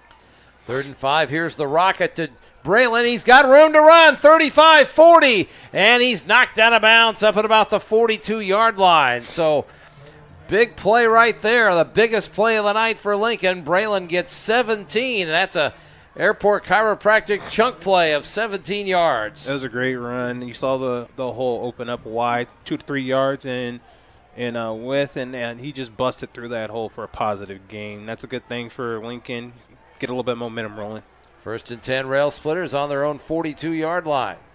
Pistol wing T. Here's the give to Kawak. Adam trying to get outside and cuts it up 45 midfield, and he gets some yardage down to the Valley 49-yard line. So looked like they were stringing it out, but he finally was able to put his foot in the ground and go north and south there, Larry. Well, yeah, it was an impressive read by the corner for Valley to force it to come to the inside. The problem was his defense, what they were supposed to be doing, was flowing with him. So when the running back cut back upfield, they would be there to make a play. And lucky enough for us, they were still caught up in the middle of the game. Lincoln in Valley territory for the first time tonight on the Valley 49, 2nd and 1. Here's Kawak in motion. Here's the counter to Braylon, and he's thrown for a loss back at the Lincoln 49-yard line. Not much surge by that Lincoln offensive line on that play. Looks like they were about 2 yards in the backfield when they were started to run the counter crisscross, so it didn't give them an opportunity to really get upfield. Loss of 2 on the play. Tim Croy is in there at offensive lineman for Lincoln. 2nd and 12 for the Railsplitters on their own 49-yard line here. Running clock situation, 42-0 Valley. 8:50 to go, 3rd quarter. Pistol wing T, Kawak in motion. They pitch it to him, and Adam on the short side. They're working on the right hash here on the near sideline, and Adam not much room to run, didn't have a lot of real estate to deal with, but he couldn't get the corner turned, and like they spot him back at the 48, so it's a loss of 1. Yeah, they're going to have to mix up their call sets. They just can't run those sweeps and jets the whole time because then Valley's defense is just going to isolate on those and send their safeties in motion with the sweeps and just collapse down on them. So they're going to have to mix it up and keep it balanced in order for those plays to continue to be successful. 3rd and 4 for Lincoln on their own 48. Jenkins in motion. Here's a give to Damani. He's got the first down. He's into Valley territory, and he's down inside the 45, down to about the 43 is where they're going to spot it. And that is a gain of 9, or they spot at the 44. It's a gain of 8, and a big 3rd down pickup. Yeah, excellent pickup by Lincoln. Surge through the middle. Great play. Love to see it. And good blocking off that left side. He had lots of room to run, didn't he? Yeah, oh, yeah. Wide open spaces over there. Lincoln 1st and 10 on the Valley 44. Jenkins in motion. They pitch it to him on the rocket, trying to run around the left side. Braylon cuts it up and gets a couple of yards down to about the, see where they spot it, down about the 41, maybe the 40-yard line. Looks to be about a gain of 3. Yeah, it looks like Lincoln is starting to get some momentum swinging on their offense. They have just gained their fourth down here in the last couple of first down here in the last couple of plays in this game. Well, they gave Braylon 4 yards on that play, so 1st and 10. Lincoln as deep as they've been tonight. They're on the Valley 40-yard line here. 2nd and 6. Here's the confusion in the backfield, and Davon Wesley was knocked down in the backfield. Looked like Julius Harris just blew that play. Yeah, he did. Up. He did. I was going to say I thought maybe the Lincoln backs ran into each other, but no, that was Mr. Harris there, wasn't it? Yeah, and that's part of the problem when I was talking about you got to keep it 50-50. So, toss the ball down the field a little bit, gauge what they're starting to do. If they're starting to bring in more DBs, then you can run those jet sweeps or a little bit of the runs up the middle. Just got to keep it balanced somehow, and Severino needs to check out at certain plays. 3rd and 9 for Lincoln on the Valley 43. Here's a give to Davon again, and he gets down to about the 45. Railsplitters obviously in 4-down territory here.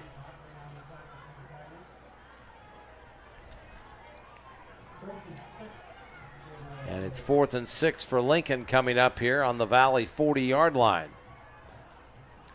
5:47 to go, third quarter, running clock situation. Valley leads 42-0. On Anthony Fleming's in the slot on the near side. They try to throw it to him over the middle, and actually that pass was intended for Braylon Jenkins, and Braylon, did he make the catch? Boy, he did, a driving catch. Nice play. Yeah, no, now they're going to wave it off and say incomplete. I wasn't sure. I didn't think he caught it. I didn't either, but they were the head linesman on the far side was going to give him the mark, but they say no, it's incomplete, and Lincoln will turn it over on downs.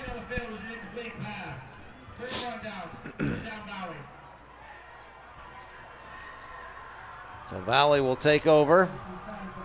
1st and 10 on their own 41-yard line here. And the clock continues to roll. Have to see who Coach Swenson has in there. I believe it's I can't see the number. Cathcart, I believe, is the quarterback here. And they give it to Shelton. And he gets a yard or two, and that's about it.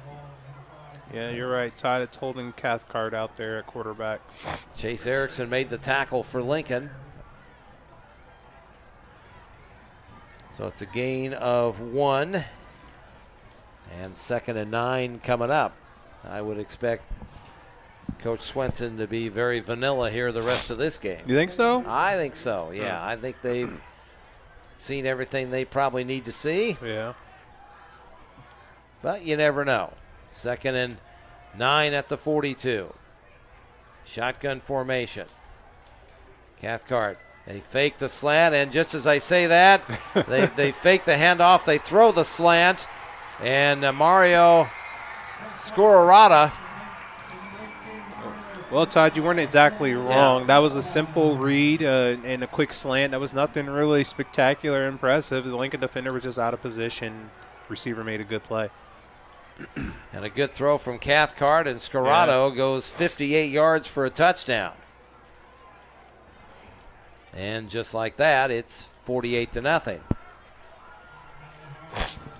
Yeah, Scorado was kind of lonesome on that play, wasn't he, Larry? Yeah, that the DB was on an outside shade, and so I think I saw him tap his hat, and the wide receiver or the quarterback just threw a quick slant to him, and he took it the rest of the way, yards after the catch. Harn with the PAT. It's 49-0 here. 3:41 to go, third quarter. Let's take a break. We'll return You're listening to Lincoln Rail Splitter Football.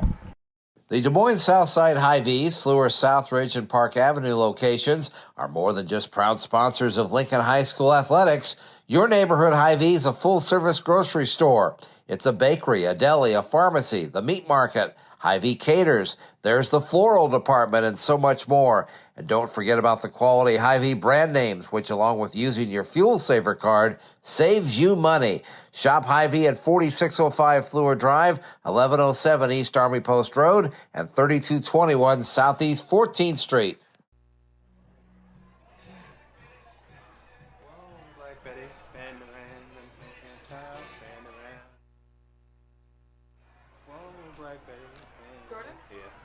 So Valley strikes again. Holden Cathcart, their sophomore quarterback, hits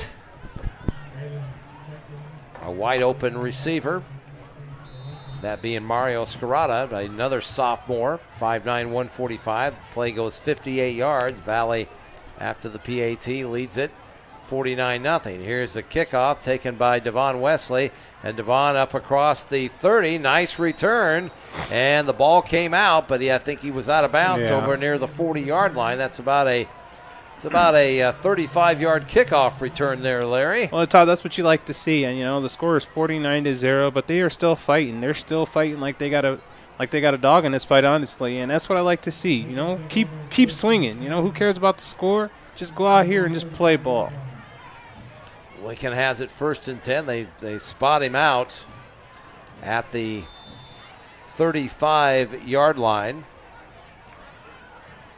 So 1st and 10 for the Rail Splitters on their own 35. Pistol wing tee. And here's a give to Davon Wesley, and he barreling over tacklers, and he lost the football. Let's see who fell on top of it. Lincoln may have got back on top. Davon was fighting for extra yardage, and then players pointing. And Valley has the football. That is Lincoln's third turnover of the night. And they came into tonight -12, so it's been a horrible year for that staff.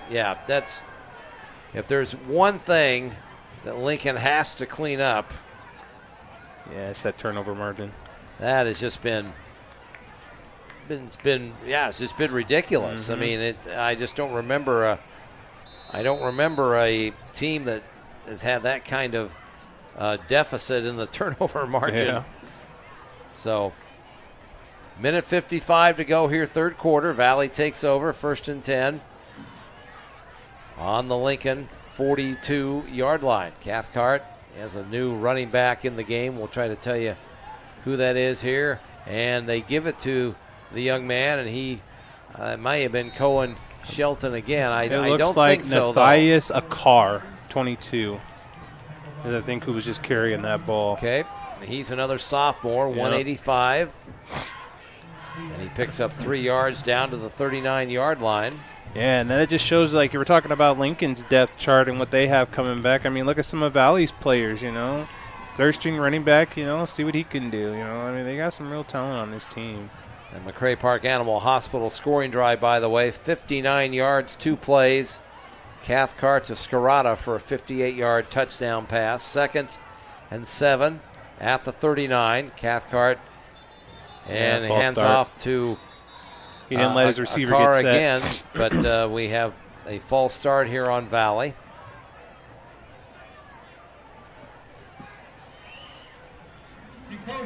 No, it's on Lincoln. Oh. So that will make the Valley task a little easier. They move it down to the 34. It's going to be a 2nd and 3 coming up at the 34.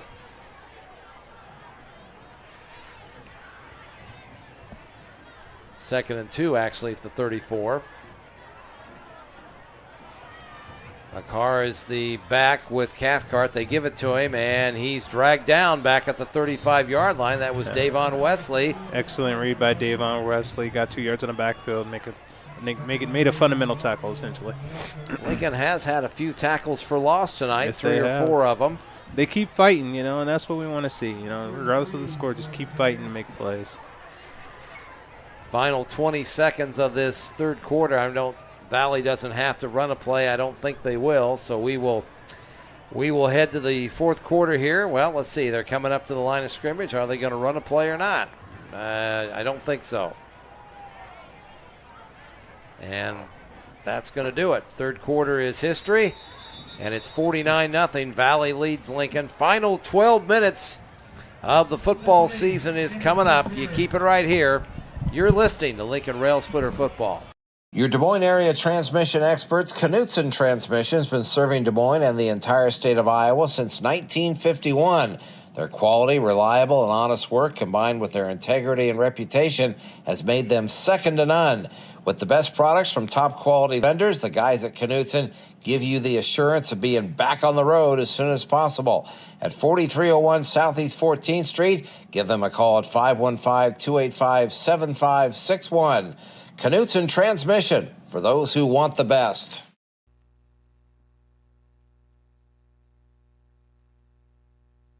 It's a Southside landmark that keeps going strong. Henry J's Taco House, located at 2924 Southwest 9th on the corner of Southwest 9th and Virginia. Henry J's Taco House is celebrating over 50 years in business.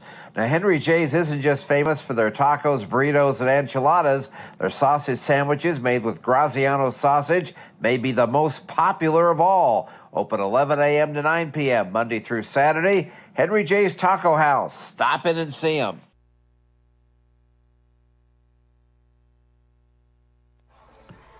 Todd and Larry back here with you from Valley Stadium. Serenity Medford with us here tonight. Apologize, couldn't get the camera to work, but we appreciate you sticking around with us here. 3rd and 3 for Valley on the Lincoln 35. Cathcart throws it out in the flat. He's got a receiver for a first down to the Lincoln 30. And that was a nice read by number 80, Blake Ferguson. He got to the yard marker that was necessary for him to get the first down, and then he sat down and made himself a wide target for his quarterback. Needed just 3 yards. He picked up 5, so 1st and 10 for Valley on their own 30-yard line, or on the Lincoln 30-yard line here with 11:25 to go. Receivers to each side. Shotgun formation. Cathcart hands it off and carrying the football down to about the 25-yard line. Nice run by Jaden. Jaden Lowe McQuist, a 5'9", 180-pound junior running back.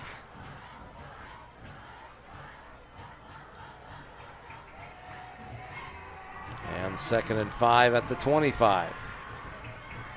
Yeah. So far, it looks like Lincoln is keeping in all their starters.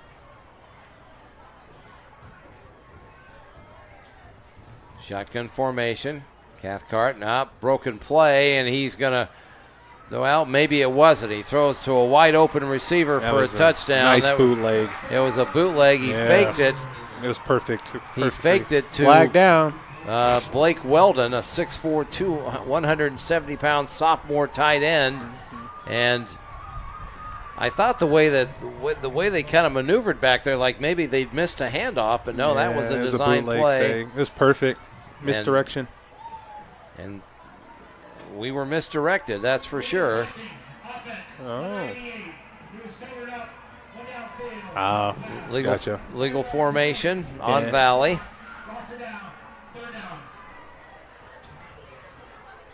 Or no, what did they call there, Larry?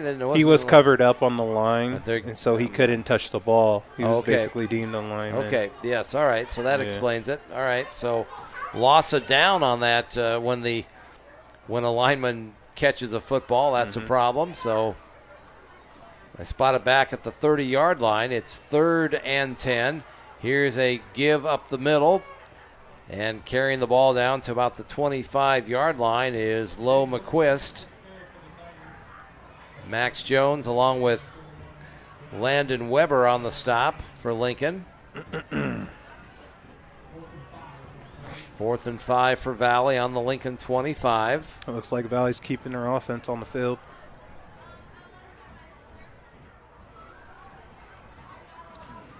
Well, I'm sure they will. I'll be surprised if they throw it here, but we'll see what happens. I've been wrong a lot tonight, it seems like. 9:45 to go. Yep. And see, there you go. Cathcart wants to throw, rolling to his left, throws down the middle, wide open in the end zone. Man, was he wide open. Yeah. We had 4 guys covering 1 guy over there. Yeah, it's unfortunate. And that was a catch by Blake Ferguson. And man, was he was lonesome. Yes, he was. He kind of he waited a little bit. He threw a little block, and then he just kind of just gingerly moved downfield and got open. So a 30-yard touchdown pass to Ferguson. And Harn on to attempt the extra point. Ball is down, kick is up. It's good. 56-0 Valley, 9:34 to go. Let's take another break. This is Railsplitter Football on the Railsplitter Radio Network. If you're experiencing pain, you need to call Dr. Tom Schultz at Airport Chiropractic. Making families in Des Moines feel better for over 30 years, the experienced team at Airport Chiropractic offers expert care for neck pain, back pain, headaches, sciatica, and many other health issues. Located at 4214 Fleur Drive, Suite 4, just 1 mile north of the airport, let Airport Chiropractic help you live your best life. Call 515-285-4000.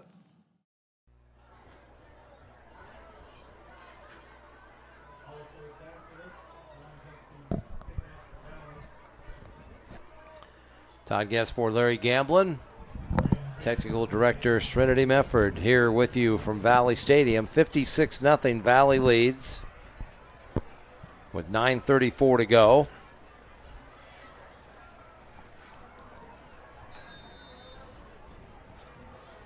On that Valley drive, 41 yards, 4 plays. Here's the kickoff and taken by Davon Wesley, and Davon gets up, returns it about 20 yards up to about the 31-yard line. Yeah, so decent return, not too bad. So Lincoln will have it 1st and 10 on their own 31-yard line. Their best field position to start tonight has been their own 35. They've been into Valley territory on that's the only drive they've been in Tiger territory tonight.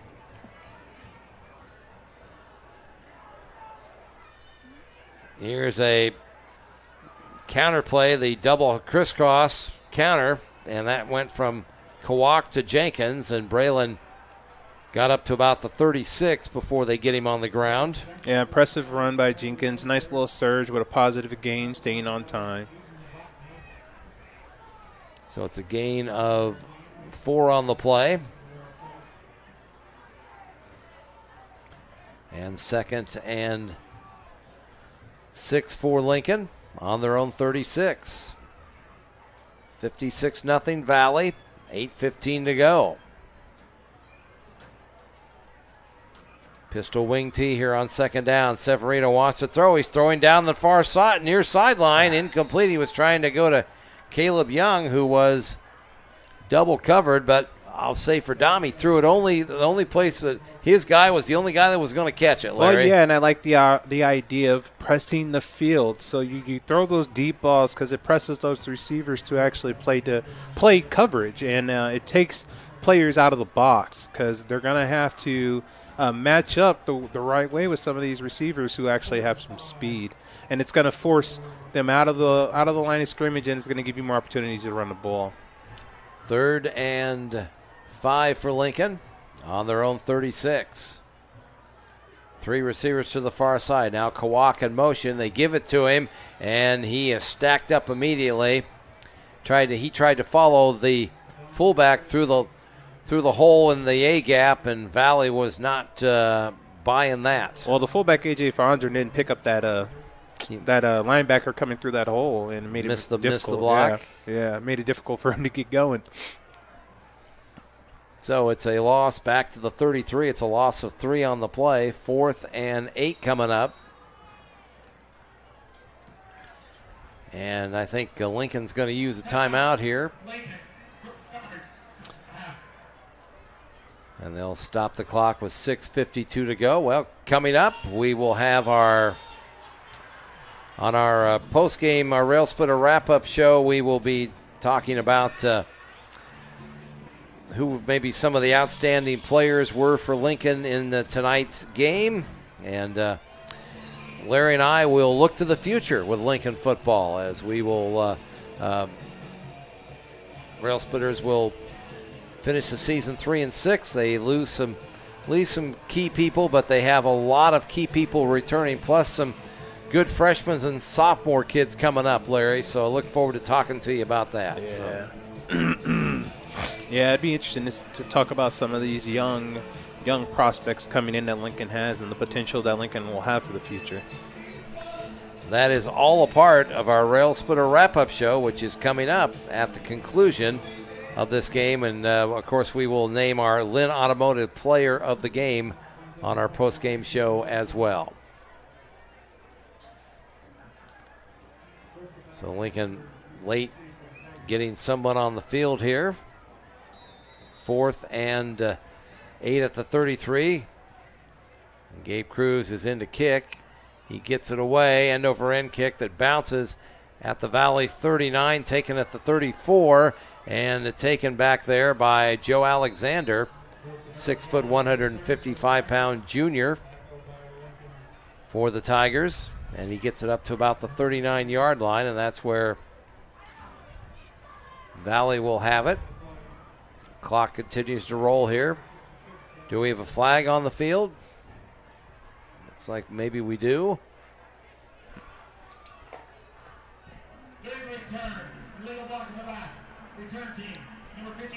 Block in the back on Valley. So Valley with their worst field position of the night, Larry, on their own 30-yard line. Man, what's a guy to do, you know? Well, I'm not too worried about Valley with bad field position, but, I have my money on it. This play's going to be a run play, Todd. But maybe I'll be wrong like you were. Yeah, I've been wrong all night. Yeah. Let's see. Cathcart. No, you're right as always. They hand it off, and Valley running with the football, and that's Sam Samaglia, a 5'11", 163-pound junior running back. And they just have so many potentially great running backs on their squad right now. It's impressive. It's a gain of 7 on the play, up to the 37. So 2nd and 3. And the handoff, breaking off the right side and running down the far sideline. And did he get out of bounds? Yes, he did. He stepped out at about the Lincoln. Thank God for us. 43 as Nathan Matthias Akur, the sophomore running back, looked like he was headed to the house. Yeah, he has a third gear, and he was about to hit it as soon as they deemed him out of bounds right there. That was a great run by that kid. Well, he picked up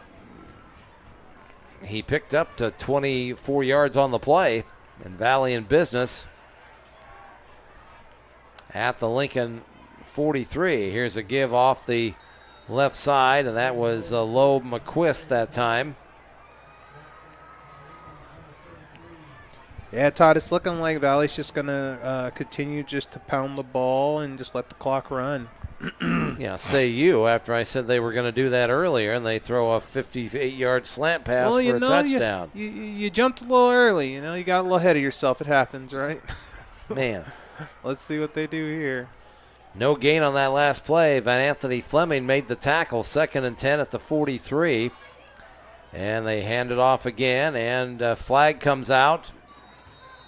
Yeah, positive gain, about 9 yards on the play. At least I thought I saw a flag come out. Maybe that was just somebody's losing a towel out of their waistline there. I'm not sure, but gain down to the 36-yard line. 4:25 to go. Valley facing a 3rd and 3 on their own 36-yard line. 2 receivers to the near side. Offset eye.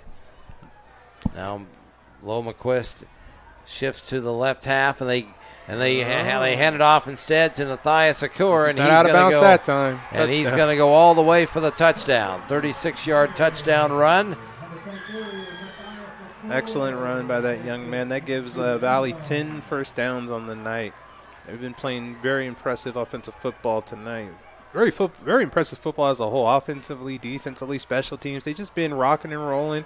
It doesn't seem like they've had too many mental errors tonight on Valley's sideline. I think they've had like maybe one penalty. They haven't had any turnovers whatsoever. Lincoln has 3. I mean, Valley's just been playing impressive tonight. So the Tigers go 70 yards in 6 plays. And here's Harn on to attempt the extra point. 36-yard touchdown run by Akur, and it's 63-0 Valley. Actually, 7 plays on that drive.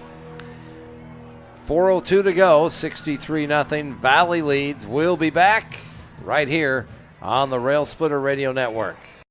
Located just north of Lincoln High School, McCray Park Animal Hospital not only supports the health and well-being of your family pets, Dr. Chris Knabel has been a longtime supporter of Lincoln athletics, watching his 4 kids compete through the years. Family owned and operated for over 40 years, you and your pet's needs are their top priority, so bring your pets to McCray Park Animal Hospital at 2227 Southwest 9th or call 515-282-0600, the home of your other family doctor, your veterinarian.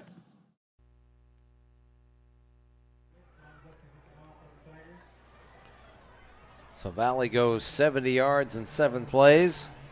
And Matthias Akur, the 5'11", 185-pound sophomore running back, goes 36 yards for the touchdown. And now here's the kick by Daxowitz. And the Railsplitters run it up across the 25 up to about the 28-yard line. And that was Davon Wesley again. Let's see what they have coming out here.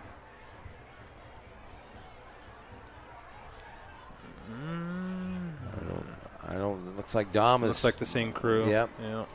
Dom is. Severino's still going to be the quarterback here. I know they want to develop. They've got some young kids at quarterback too, Larry, that they want to try to develop next year. You know, the competition's good at every position. That's good. That's good. Yeah, that's what we like to hear. And we need a big off season from Dom. 1st and 10 on the 28. Here's a handoff to Davon Wesley, and he's got first down yardage. He's up to about the 38-yard line, running off that left side, and he picks up 10. First and 10, move the sticks. Excellent run by Davon Wesley. He was very patient, waited for his blocks to develop. As soon as he seen it, bust through the hole. Great gain. 2:50 to go. Lincoln 1st and 10 on their own 38-yard line here. Railsplitters trailed 42-0 at halftime. They trailed 35-0 at the end of quarter number 1. 1st and 10 at the 38. Connor Stretter is in motion. And now he comes clear over. He was lined up on the wrong side, and now Tom Alessio says, man, let's just kill this and get organized here. That's the problem you run into when you got guys on the field who doesn't take a lot of snaps. So you got to take your time with them, try to get them lined up. So Lincoln burns their second timeout of the second half. Well, Larry, we look at the schedule next year. We've got Roosevelt. That'll be the opener. Again? Wow. Okay. I like that. That's a good one. Why would that? Why? It's a 2-year schedule thing. You understand? No, that, I didn't right? know it was a 2-year schedule. Yep. Oh, that's pretty cool.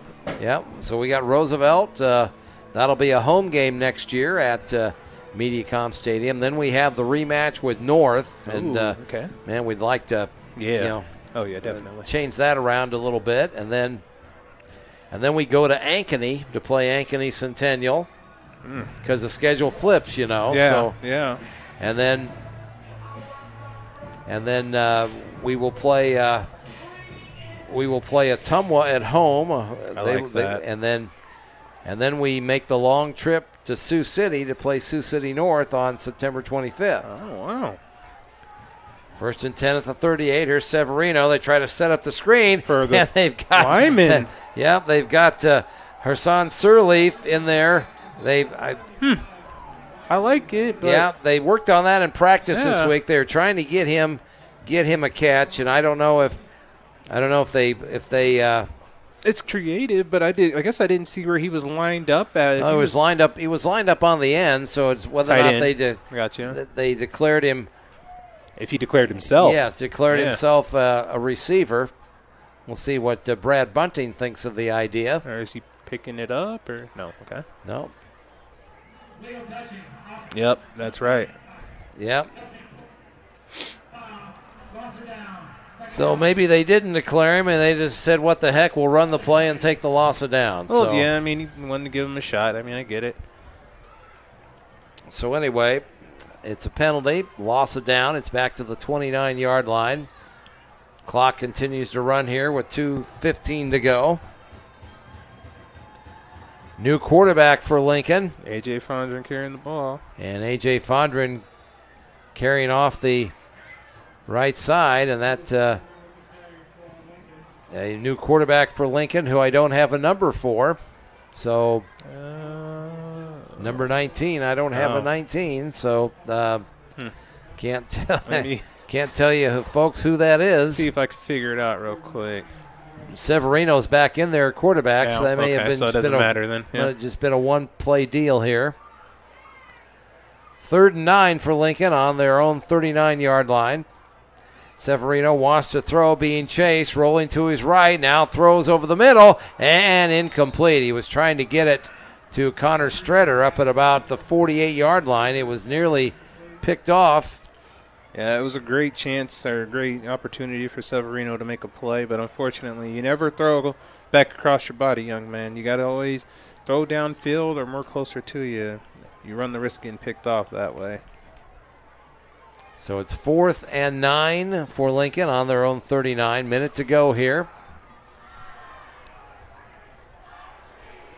We will have our final Railsplitter wrap-up show presented by Jack's Place Bar and Grill coming up when we have zeros on the clock here.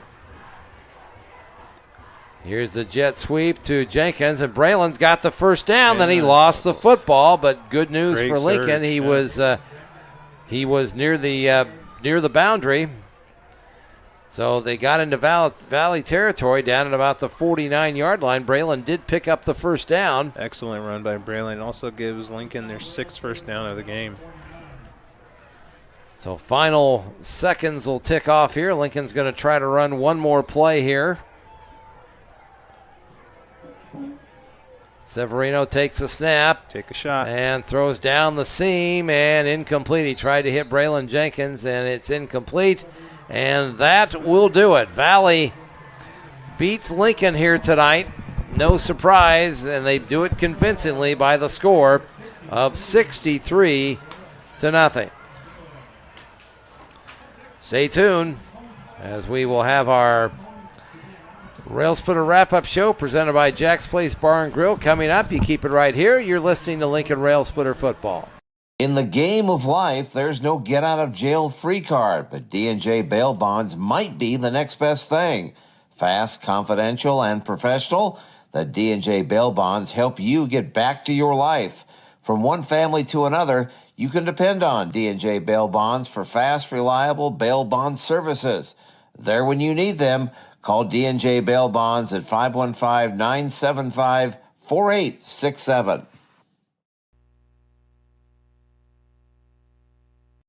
A trusted name in the auto repair business, Amco Transmission and Total Car Care has been doing quality transmission repair for years. Honesty and dependability is what you can expect, and that extends to the Total Car Care. From plugs to wires to oil changes and battery replacement, Amco does it all. And Amco has generous financing and comprehensive warranties to ease your mind. At 3416 Southeast 14th Street, remember the name, AA MCO. Call 515-280-6465. The Railsplitter Radio Network. It's time for the Railsplitter Wrap-Up Show, presented by Jack's Place Bar and Grill. There's always something great to eat and lots of fun people at Jack's Place, located at 6112 Southwest 9th Street. Here is Todd Guessford and Larry Gamblin with the Rail Splitter Wrap-Up Show. And this is the Rail Splitter Wrap-Up Show presented by Jack's Place Bar and Grill. 63-0. Valley wins it here tonight. Tigers improve to 7-2 on the year. Lincoln concludes their season at 3-6. And let's take a look at our Brad's Complete Auto Care final game scoring summary tonight. It was Valley early and often. They had no drive that was farther out than 34 yards in the first half. They led 35-0 at the end of one quarter. It was 42-0 at half, and then Valley scored 3 more times in the second half. And they got some of their backups had some scores in the second half. Scarata, 58-yard touchdown pass from their backup quarterback Holden Cathcart.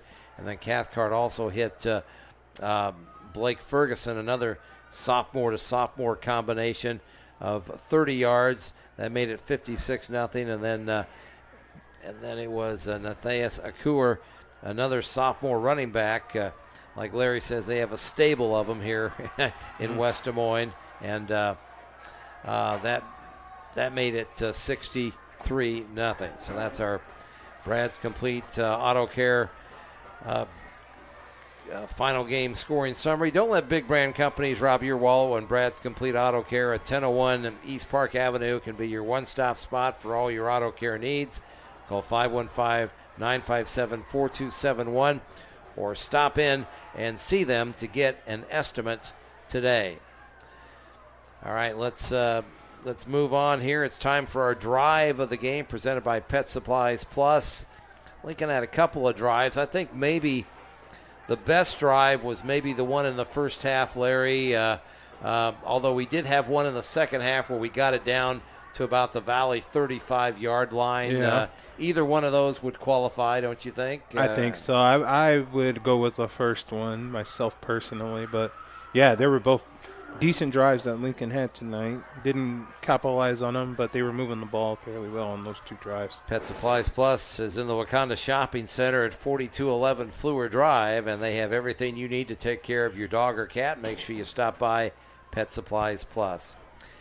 Time to select our Henry J. Taco House Defensive Player of the game tonight, and There's nobody that stands out particularly, but what's his face?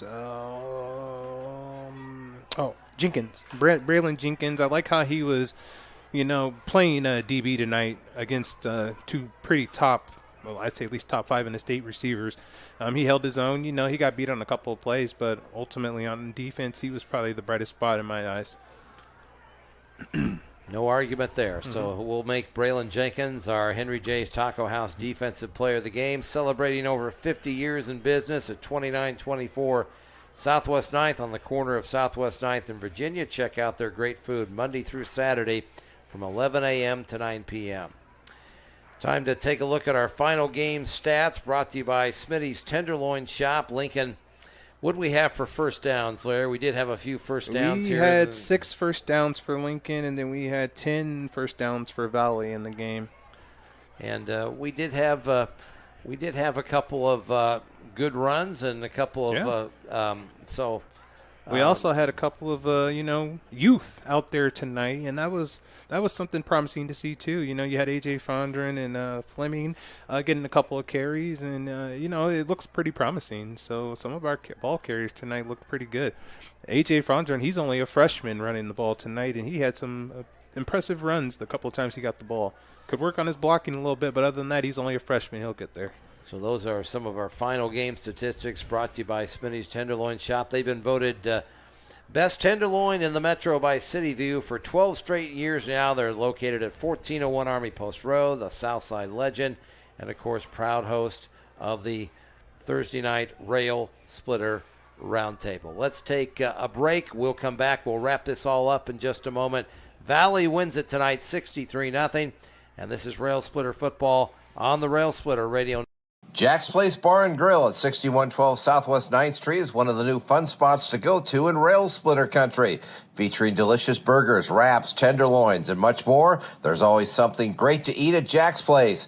Combine that with excellent service and a total fun atmosphere, and Jack's Place is a delightful mix of a restaurant and bar. Thursday night is trivia night. Enjoy bingo on Sunday afternoons from 1 to 4, and check Facebook for all updated information, including live entertainment.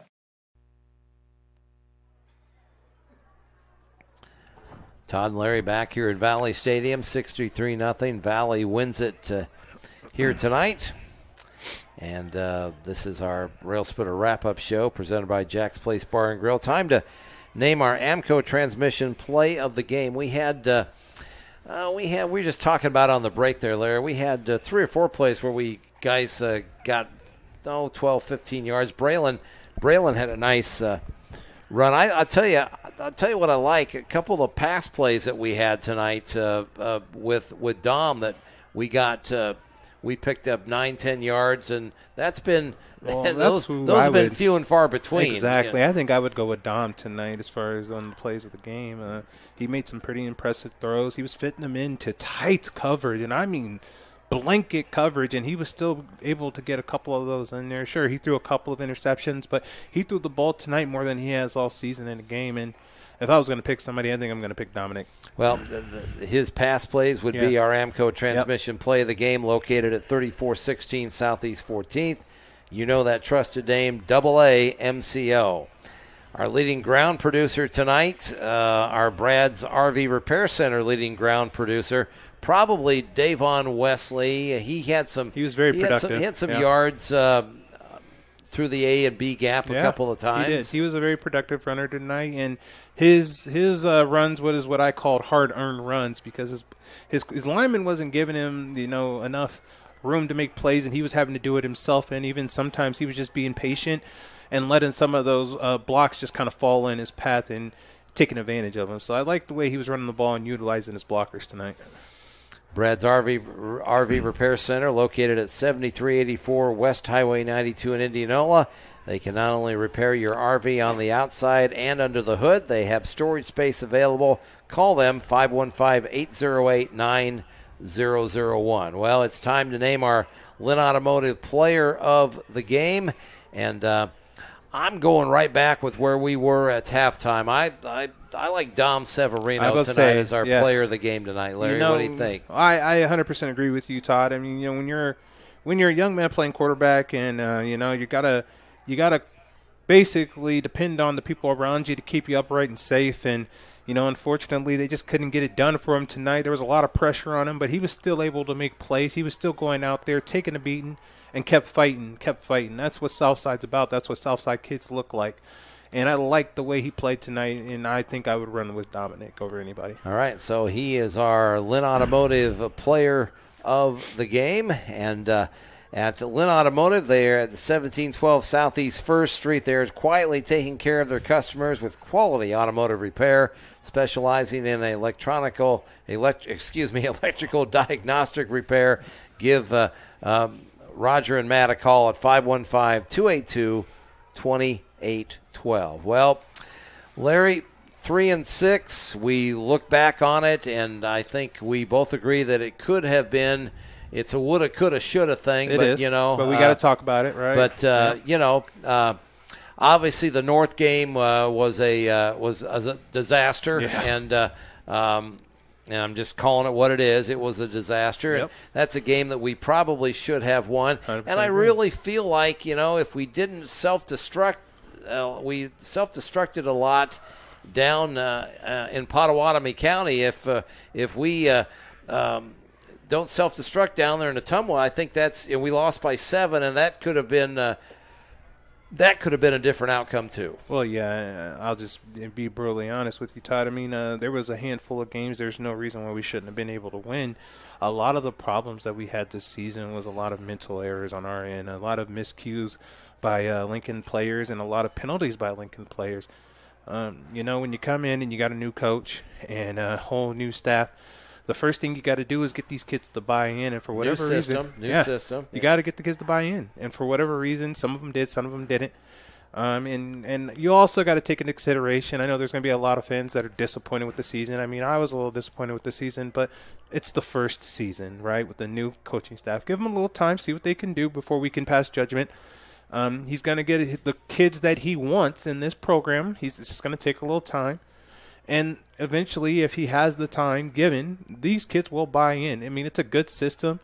The wing tee is very impressive if you know how to run it, and if you have the kids to run it, because it does take a specific set of kids to run a wing tee offense and be successful at it.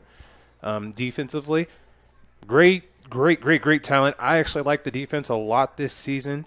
A lot of the issues that they had was were good. They were good early, weren't they? Yes, they were. A lot of the issues that they had is just their opponents were top tier, and when you're on the field a lot, you start to get exhausted, start making a lot of mental errors. It happens, right? But the outlook for next season, they have 40 kids that are neither a freshman, sophomore, or junior that was on the roster this year that'll be coming back. So that is a big thing for us. Also, you saw kids like A.J. Fondren, who's only a freshman. He also, I think, played a game this week too, and he was productive the couple of carries he got in there. A.J. Fleming was in there. He was productive when he got in there. You got a couple of sophomores and juniors. You got Darbo coming back. Our best edge rusher, had every single sack but one this season. So the outlook is promising. Now, what I challenge is all these kids, if you listen to this radio network, get in the gym during the off season. Hang out with your teammates. I know you got other friends that are cool to hang out with and you haven't had time. I promise you spend more time with your teammates and your coaches and you collab together. I guarantee you will have a far more superior season than you had this past season. But it starts with the players. If I was this program, my guys that consider themselves a captain for next season, you call a team-only meeting, only player-only meeting, and you tell them your expectations for the offseason and for next season. And coach needs to do that too. Hey, listen, we had a couple of bad apples on the team this year, couldn't get out of their own way. It happens. But as a team, and when I say as a team, as you players, it's your job, not necessarily the coaches, it's your job to make sure all your teammates are on the same page and we are, as a collective group, moving towards the same direction. And if Lincoln can do that, and I don't say this lightly, next season is very promising. They have a lot of talent. And for the next 3 to 4 years. There's some winnable games on that schedule, Larry. Oh, yeah, and they have a lot of talent. And one of the biggest positions that is necessary is your quarterback. He's coming back next year. He's had a year under his belt. I mean, it's exciting to think about what the potential could be next season. We just got to get, some things figured out, get in the weight room. They got a great strength coach in Tyler Goebel. He knows exactly what he's talking about, and he's going to get you right and get you where you need to be, but you got to buy in. That's what it always boils down to. You just got to buy into what the program's trying to show you and what they're trying to teach you. Yeah, the old cliche is football players are made from November to August, basically, and we're not going to the playoffs. So I just think I know the coaching staff is vested. Will the players invest? That's always the hard part. That's the big key right there. You got to have it. It's a balance, right? So, I come from an age where hard-nosed football, it ain't so bad. Somebody blows your leg out, it ain't so bad. Get up and keep playing, right?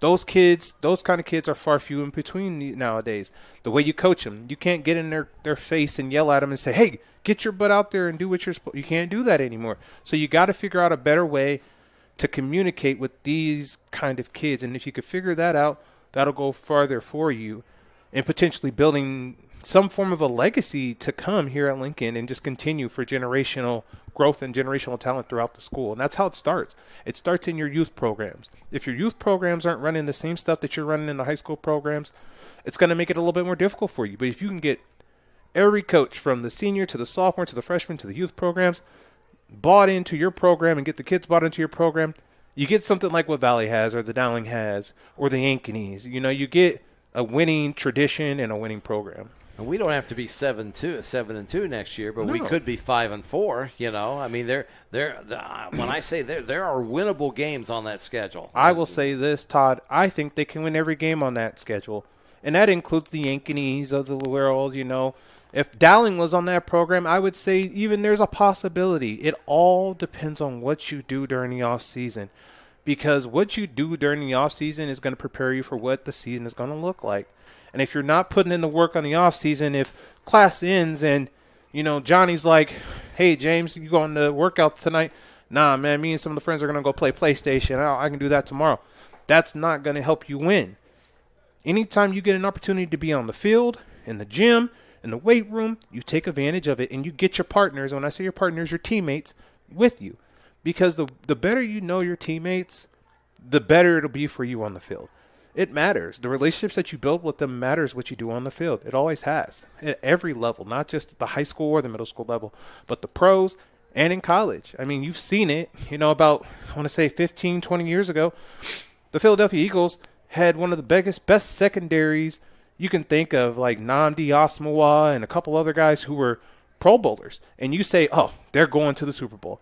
They won maybe 5 games that year because while you had a lot of talent, the camaraderie wasn't there. They didn't know each other very well. And that makes all the difference when you're talking about building a winning program.